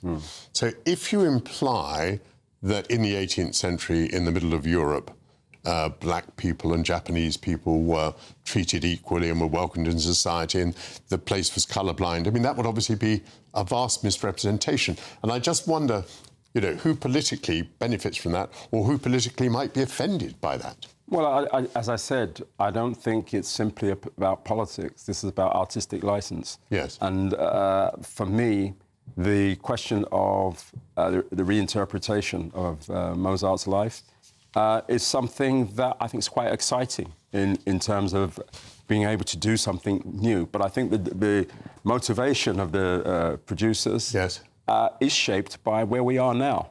And in that really, sense, you don't think they've just chosen the best actor for the role? No, I think we've seen several productions coming out of Hollywood, major productions, but also in terms of theatre and film.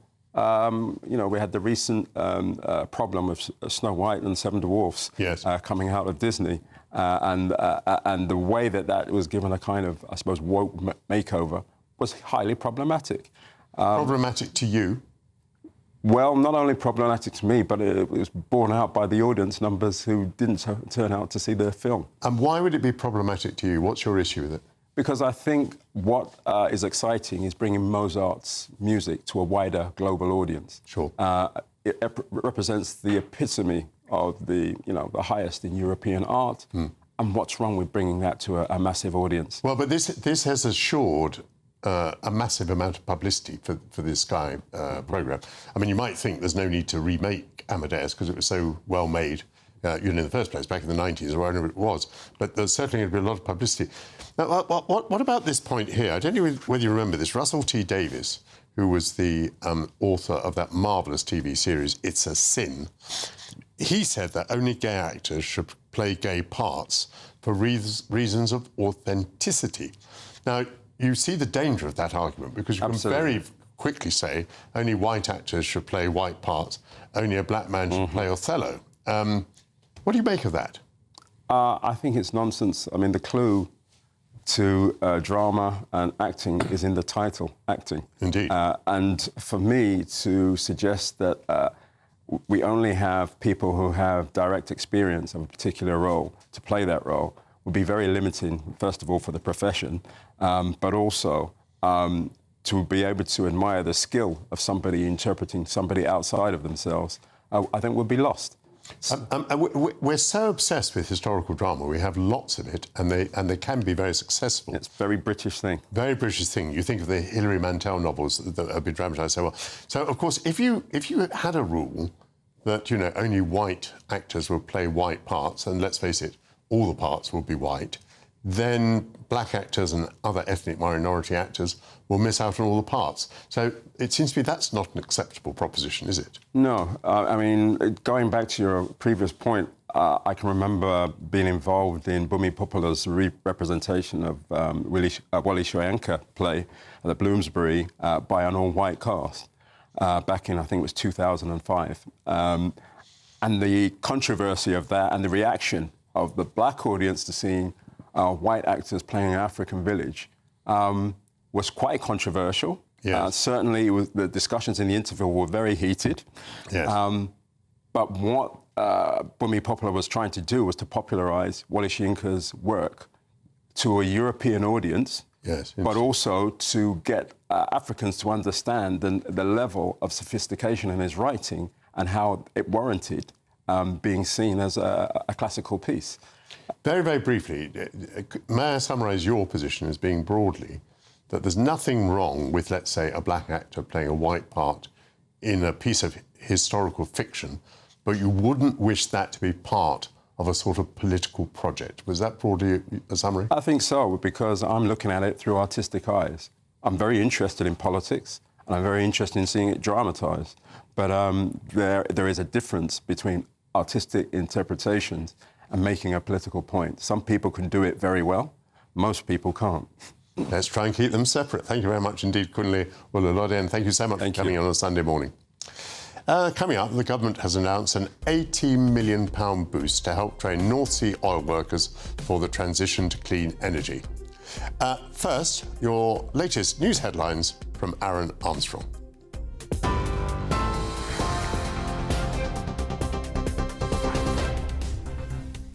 Thanks, Michael. Good afternoon to you. Our top stories. The Met Police says it's looking into allegations Prince Andrew asked a taxpayer-funded bodyguard to gather damaging information about his sexual assault accuser, Virginia Giuffre. It's being reported Andrew was attempting to dig up dirt for a smear campaign a day before an infamous photograph of the pair was published. He continues to deny all allegations. Priceless jewellery has been stolen from the Louvre Museum in Paris after a daring early morning robbery. France's Interior Minister says thieves escaped with 9 pieces of jewellery from the Napoleon and Empress collections after a 7-minute raid. Israel and Hamas have both reportedly carried out attacks in Gaza, putting the fragile ceasefire in doubt. Local media is reporting Israel's military launched airstrikes in the south after its troops came under fire in the city of Rafah. The Home Office says it's returned a record number of 16 illegal migrants to France on a single flight under the one-in, one-out scheme. It's taken the total number of returns so far to 42. And 2 British women have become the first all-female rowing crew to travel 8,000 miles across the Pacific non-stop and unsupported. Jess Rowe and Miriam Payne arrived on Australia's east coast on Saturday after a gruelling 6-month journey from Peru. Those are your headlines. I'll have more a little bit later. Now it's back to Michael. Tune into GB News Radio wherever you are. Online, on DAB digital radio, on TuneIn, on Radio Player and on your smart speaker. Just say, play GB News.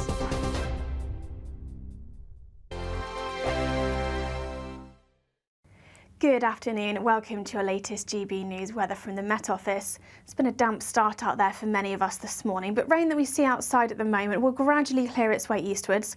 However, low pressure does remain in charge through the rest of the weekend and start of next week. Swirling around this area of low pressure, weather fronts push their way north and eastwards as we go through the rest of Sunday, and that means that area of rain that we see out there at the moment will continue to slowly move its way northeast as we go through the rest of Sunday afternoon. There will be some quite heavy downpours, quite persistent rain associated with this weather front, the heaviest rain probably across the north and the west, maybe even the odd rumble of thunder across the southwest too. And despite temperatures being around 15 or 16, perhaps even 17 degrees, with some brisk southerly winds, it won't be feeling particularly warm out there. Across the very far southwest of Wales and England, it will be turning a little bit drier as we head to this evening. Perhaps a bit of late sunshine possible in places, but across the south and across the southeast, generally staying a very damp end to the day on Sunday. Parts of Northern Ireland as well, perhaps seeing some clearer skies, perhaps some late sunshine here too, but Scotland continues to see outbreaks of quite heavy and persistent rain to end the day on Sunday. As we then go through the rest of Sunday evening, that weather front continues to push its way north and eastwards, clearing much of the country as we head towards the early hours of Monday morning. Despite a drier end to the day across the southwest, we'll quickly see showers pushing in from the southwest. On another very brisk southerly breeze, perhaps there's some isolated coastal gales here to start the day on Monday. Some of these showers could be quite heavy at times. Again, the odd rumble of thunder is possible and generally staying quite mild underneath that cloud and rain. But further north, where we do see some clear skies, perhaps a bit of a chillier start to the day for parts of Scotland and northern England, with temperatures down to the low single figures. Scotland then faring best in terms of any sunny spells as we go through Monday afternoon, but across the southern half of the country, plenty of showers continuing, these heavy at times. Again, some hail and thunder could be mixed in too, and rather windy, so despite those temperatures around or a little above average, feeling cool for the time of year.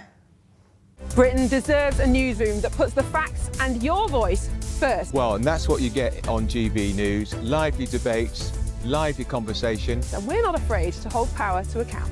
And each other. So join me, Andrew Pearce. And me, Miriam Cates, for Britain's Newsroom, weekdays from 9:30 on GB News. Britain was once the envy of the world. But look around. A nation that no longer knows what it is or where it's going. A country that's broken. How do we fix Britain? How do we bring it back? Friday night with Matt Goodwin at 8 p.m. only on GB News. No matter the state it's in, this is our nation. Join me, Jacob Rees-Mogg, for a genuine, honest discussion on where we have been, where we are going, and where we are with the people who set the direction. Tune in to State of the Nation every Monday to Thursday, 8 to 9 o'clock. Only on GB News.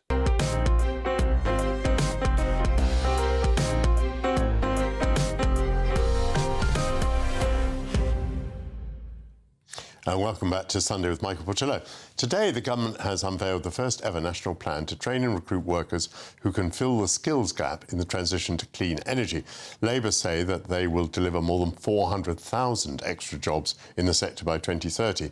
The government has also announced an £18 million boost to help train North Sea workers for the transition. Joining me now from Grangemouth is GB News reporter Tony Maguire. Tony, very good to see you. Now, the important thing about Grangemouth is that it is closed, and I just wonder whether the reaction in Scotland to these announcements by the government is that the Scottish people might say, we'd rather have our refinery at Grangemouth still operating with the many jobs that it created, both directly and in the supply chain. Well, you read my mind, Michael, when I was trying to work out where I was going to be today to report in this story, because as you mentioned there, Grangemouth closed earlier this year. It was really long and drawn out by Petro Ineos, who stopped refining oil here in central Scotland earlier this year. Now, that cost 4,000 jobs, and really that was completely at odds with the just transition which the UK promised back at COP26 in Glasgow. Now, that just transition is all about moving as many workers in the oil and gas sector over into clean energy jobs, and really that's what this fund was. Now, this closure of Grangemouth seems a bit of a black mark really against that, and the following month the Scottish Government set up this oil and gas transition fund.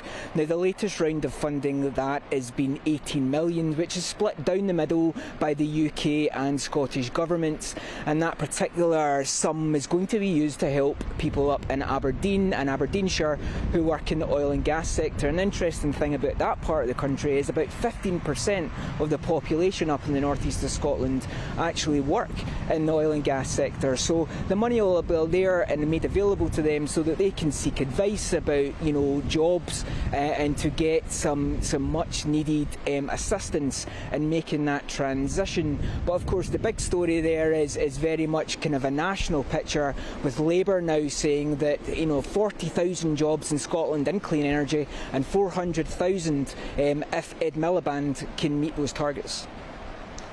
Tony Maguire from Grangemouth, thank you very much indeed. Well, with me now in the studio is the co-founder of E3G, Tom Burke. Welcome back, Tom. Very good to see you again. So we were seeing shots there of Grangemouth. Jim Ratcliffe, who is the top man at Ineos, he said we're witnessing the extinction of one of our major industries as chemical industry has the life squeezed out of it. Deindustrialising Britain achieves nothing for the environment. It merely shifts production and emissions elsewhere. Comment. You can probably remember Arthur Scargill saying very much the same about the coal industry. So I perfectly understand his wanting to defend his own property. I get that completely. But the fact of the matter is technology is moving on, as it did in the past, and we need to move with it or we'll get left behind. Yeah, technology is moving on. I entirely agree with that. But the world hasn't learned to do without chemicals yet, even chemicals derived from hydrocarbons. The world hasn't learned to live without oil and gas yet. It may do in due course. And it's rather odd that we've decided to close down our industries at a time when China is building more coal-fired power stations. Well, let's be very clear who's shutting it down. I mean, it's Jim who's shutting it down. It's not the government that's shutting it down. He may be shutting it down for lots of reasons. He wouldn't be the first businessman that used a running story as an excuse to get away with doing something he wanted to do anyway. So I'm a bit unsure about what that means. What's more important is actually the other bit of the story, which is the bit of the story that comes from the government saying which it didn't do with the coal industry, which if I remember rightly, was a government that you were involved in, which was amongst to train... many others. Amongst many others, that's true.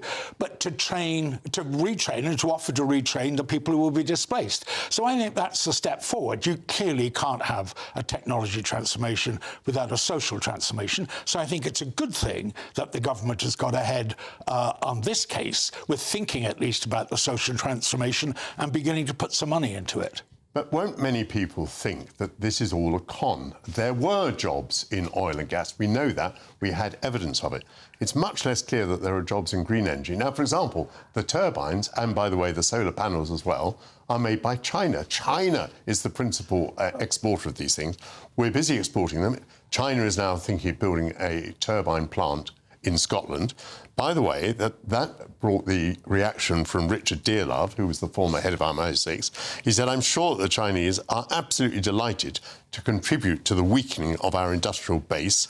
We are rushing to create a zero-carbon economy which will weaken our economic position. And what's more, by the way, we're now frightened that these turbines arriving from China could be directed to intelligence gatherers. Well, as indeed with the cars, which we have the same problem with BYD cars as well. I'm all in favour for making sure we don't give the Chinese a gateway through our intelligence. So that's probably a good reason for the government not to support the embassy the Chinese want to build right on top of the city. So I think there's lots of reasons to be concerned about that. I don't think that's got much to do with our energy policy, actually. It's got an awful lot to do with it, because the reason we're building wind turbines is we've decided to move towards net zero very quickly.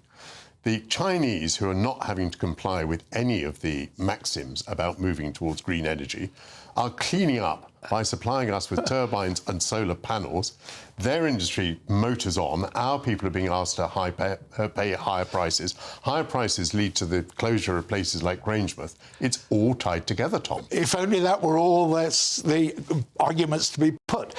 You know, we now employ more people in the renewables industry. Indeed, we employ more people in the wind industry than we do in the oil and gas industry. So if what you're really concerned about in terms of employment and Britain's economic future, then what you'd be absolutely focused on is not getting left behind by the Chinese, who clearly at least stick to their guns when they do something, as opposed to what we're doing, which is this day we do this and tomorrow we do that, and then we're not quite sure what we should do, and we get into a kind of stupid debate instead of reading where the future is going.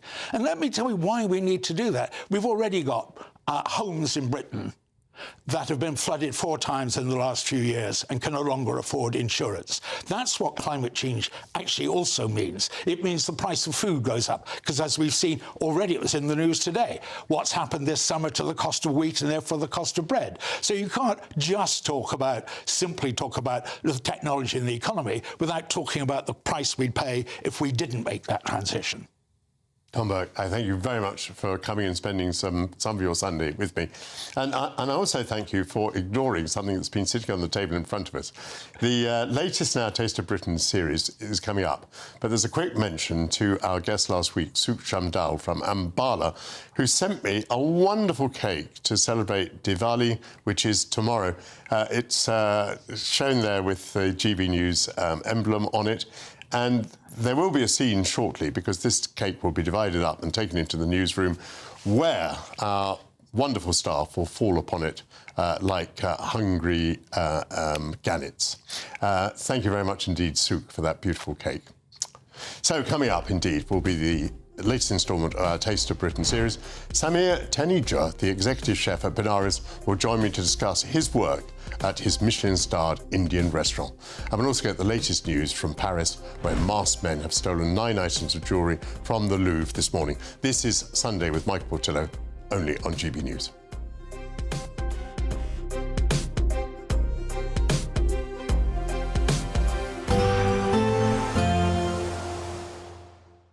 Be nice to escape the grey. Clear skies, here we come. As clear as our travel insurance. All Clear Travel Insurance sponsors GB News Travel Destinations Forecast.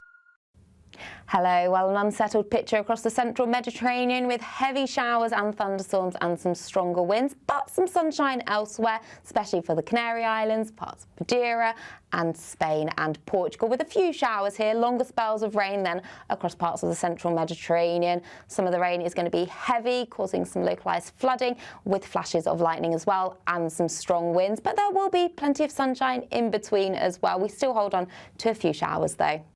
All Clear Travel Insurance sponsors GB News Travel Destinations Forecast. Britain was once the envy of the world.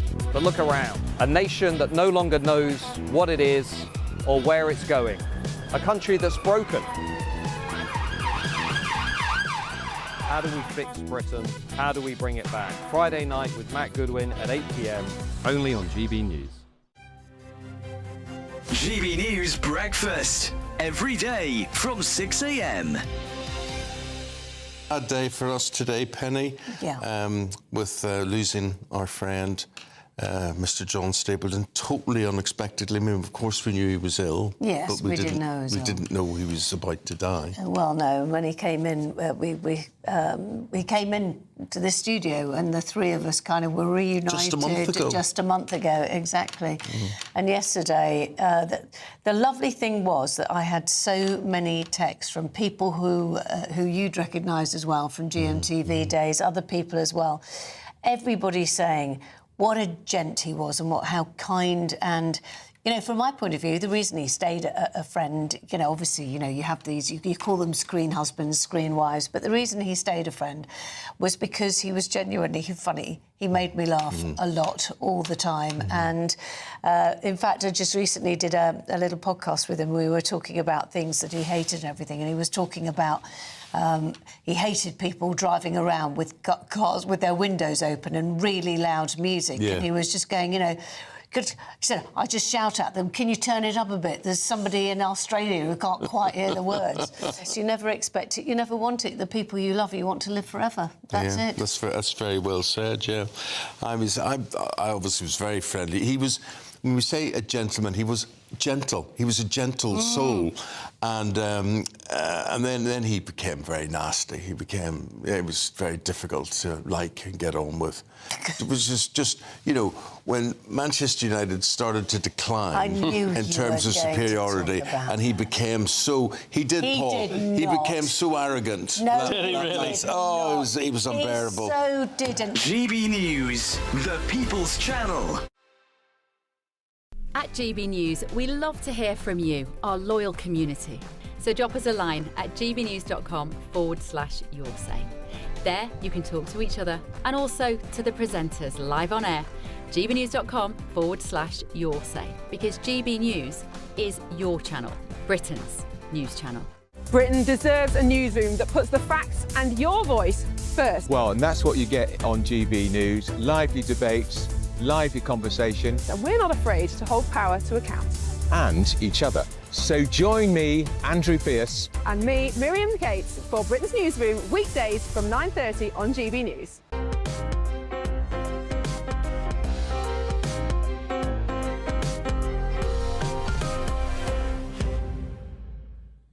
Welcome back. As you've been hearing, a robbery has taken place at the Louvre Museum in Paris in the early hours of this morning. French journalist Alexander Seal joins me now. Alexander, welcome to GB News. Thank you. This is shocking news. People will be very concerned about it. We understand now that 9 jewels have been stolen. Is there any more that you can tell us? Yes, we're now getting a clearer picture of how the robbery unfolded. According to France's Interior Minister, at around 9:30 local time, several individuals broke into the Louvre's Apollo Gallery through a window, which they smashed to gain access. The Interior Minister, Laurent Nunez, said 3 or 4 people were involved. They reportedly used a goods lift mounted on a truck outside the museum near the River Seine to reach the window. And once inside, they smashed open display cases and stole several pieces of jewelry before escaping on motorbikes. And the minister says the entire operation lasted about 7 minutes, suggesting it was carefully planned and executed. A precise inventory is still being drawn up, but the items were described as jewelry pieces of immense value, not only financial, but historically and culturally as well. Alexander, you're very well informed, and I think we're all very concerned about this. Please stay on the case, and let's hope that progress can be made in tracking down the criminals who've performed this very serious crime. Thank you for joining me. Thank you. Moving on, in the latest instalment of our Taste of Britain series, Samir Taneja, who's the executive chef at Benares, the Michelin-starred Indian restaurant, joins me. It's very good to see you, Samir. Now, Benares, a renowned restaurant. How many Michelin stars? 1 star. 1 star for the time being? For the time. You had a refurbishment. When was that completed? It took, we had a month of big refurbishment, and it's very successful. We started in January. It was in January, so we had to close the restaurant, and here we are now with a beautiful restaurant. I'm very pleased to hear it. Did you make many changes to the menu at the same time? Yes, we did. We brought. If the room is refreshed, the menu has to be refreshed, and we successfully did it, and we are very happy about it. You've been with the restaurant since. This is my second assignment. So since 2019, I rejoined Benares happily. In total, 10 years, happily and proudly to be associate with Benares. Now, absolutely. Tell me a bit about the relationship between the British people and Indian cuisine. You know, it's said that curry is our national dish. I mean, it's very interesting, isn't it, the way that the British have embraced Indian cuisine. I wonder why that is. I only have to add up to this thought because when I came to this country, my training has been all classical French. But once I'm turned Indian cook. So since I've started cooking Indian food professionally, I think curry is British. It's more British than anyone else in the world. And and so proud to see that. I mean, we see our audience are mostly Europeans, mostly British. And that tells, you know, how popular the cuisine is. Yes. I wonder if, you know, British people thought their own cuisine tended to be very bland. They were looking for something spicier, a bit more stimulating. And on that subject, what is it you brought in here? This is something which, I must say, is absolutely superbly presented. I'm going to tilt that as best I can so that the camera can see it. So what have you put here in these lovely oyster shells? So this is a chaat. Classically, chaat is a vegetarian snack in India. What we have done a little twist. We have done chaat with oysters and a sea bream, which is white fish, keeping all the ethos intact. So here we have oysters, sea bream, and the tiger milk or a dressing. It's a roasted raw mango dressing. So which gives all the emotion of chaat which you eat back home. Very interesting. This is your invention? I will not say. I mean, I cannot take credit completely. It's the team who brings it all together. So I will say it's team invention. It's our invention. It's Benares' invention. I may have to ask you to keep speaking as I put this oyster into my mouth and swallow it. So like I said, my training has been French classic, and if people ask what is your cuisine, what are you? So I am very traditional yet experimental, you know, showcasing depth and diverse in my cuisine. This, by the way, was marvellous. I mean, obviously the oyster was superb, but you had such a lovely range of textures there. It was quite crunchy, and the mango taste very, very evident, which is here in the juice, which I'm going to finish. Thank you. And the wine which I brought for you is a Chablis. It's 100% Chardonnay. It comes from a Burgundy region, and it has a mineral notes, which is dry, and it perfectly blends with this dish. Is there any chance you'll raise your glass as well? Of course. I hate to drink alone. Honor. I'm very intrigued that you were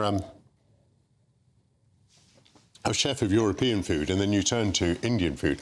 So what was that conversion like? What was that learning process like? Before and after. Before, I was actually pushed by Chef Pierre Kaufman, and after working so many years with French food, one day he comes and says, "Samir, you have to cook the same food but with spices." I think that not only changed my whole life, it also gave me perspective of, you know, love for my mother cuisine, and earning Michelin star. I mean, it was a congratulations to you on that. Cake. Thank you. By the way, will you be celebrating Diwali? Yes, absolutely. What will you be doing? I will be on a celebratory part. It's my wife and kids are doing a hard work at home, and we'll be invited by friends and family, and we are really looking forward for Diwali. Well, I wish you a very happy Diwali. Diwali is not an Indian festival anymore. It has become a global, a British festival. You know, it's a festival of lights and colours. And you have contributed to the blending of the cultures through what you've been doing at Benares. Congratulations. Thanks for coming in. Yes, indeed. Thank you, Samir. I want to thank all my guests who've joined me today. It's been such a very interesting range of conversations that we've heard, and I'm going to be back at the same time next week. I wish you all a very happy week until I come back to see you. Now, Samir and I are going to continue to enjoy this wonderful food and drink. Samir, would you lift up your oyster, please, and see Give me a little commentary on what you're eating there. I'm very, very biased on this dish. It's been from 2019 since I... Look at him enjoying it. Oh, I love to see a man who loves his own food. This is so nice. What a wonderful way to end the programme. Thank you for having me. Thank you very much, Samir. We'll see you all next week. Good luck with your Sunday lunch. Bye-bye.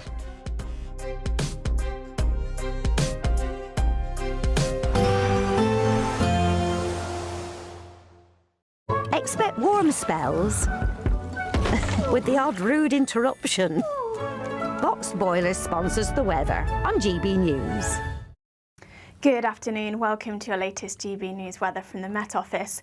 It's a very damp start to Sunday for many of us this morning, with an area of low pressure situating just to the west of the UK, and spinning around that area of low pressure is plenty of weather fronts circling around as we go through the rest of Sunday. It's this cold front here that's brought us the rain this morning, and that will continue to push its way north and eastwards as we go through the rest of Sunday evening. Some potentially quite heavy downpours possible on that weather front. It will turn a little drier across the southwest as we head through Sunday evening, although closely following behind that, we'll see plenty of showers pushing up from the southwest on a brisk southerly wind, perhaps some coastal gales across the very far southwest of the UK, and staying quite mild here, particularly if you're stuck underneath that cloud and rain, although perhaps a little cooler further north.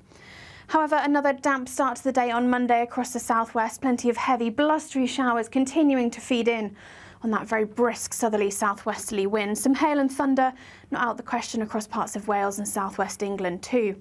A bit of a drier start across the very far north of Northern Ireland, parts of Northern England and much of Scotland too, seeing some clear skies to start the day. Perhaps feeling a little chillier here too, temperatures maybe getting down into the low single figures rurally, but across the northeast of Scotland, still quite a damp start associated with that weather front that we've seen throughout much of Sunday. The weather front slowly pushes its way northwards, although it doesn't really move too far away from parts of Shetland and Orkney as we go through Monday afternoon. Parts of mainland Scotland hot faring best in terms of any sunny spells, but the southern half of the country holds on to those blustery showers. Some hail and thunder continues, and temperatures are around about average for the time of year, maybe just a touch above, though not feeling particularly warm.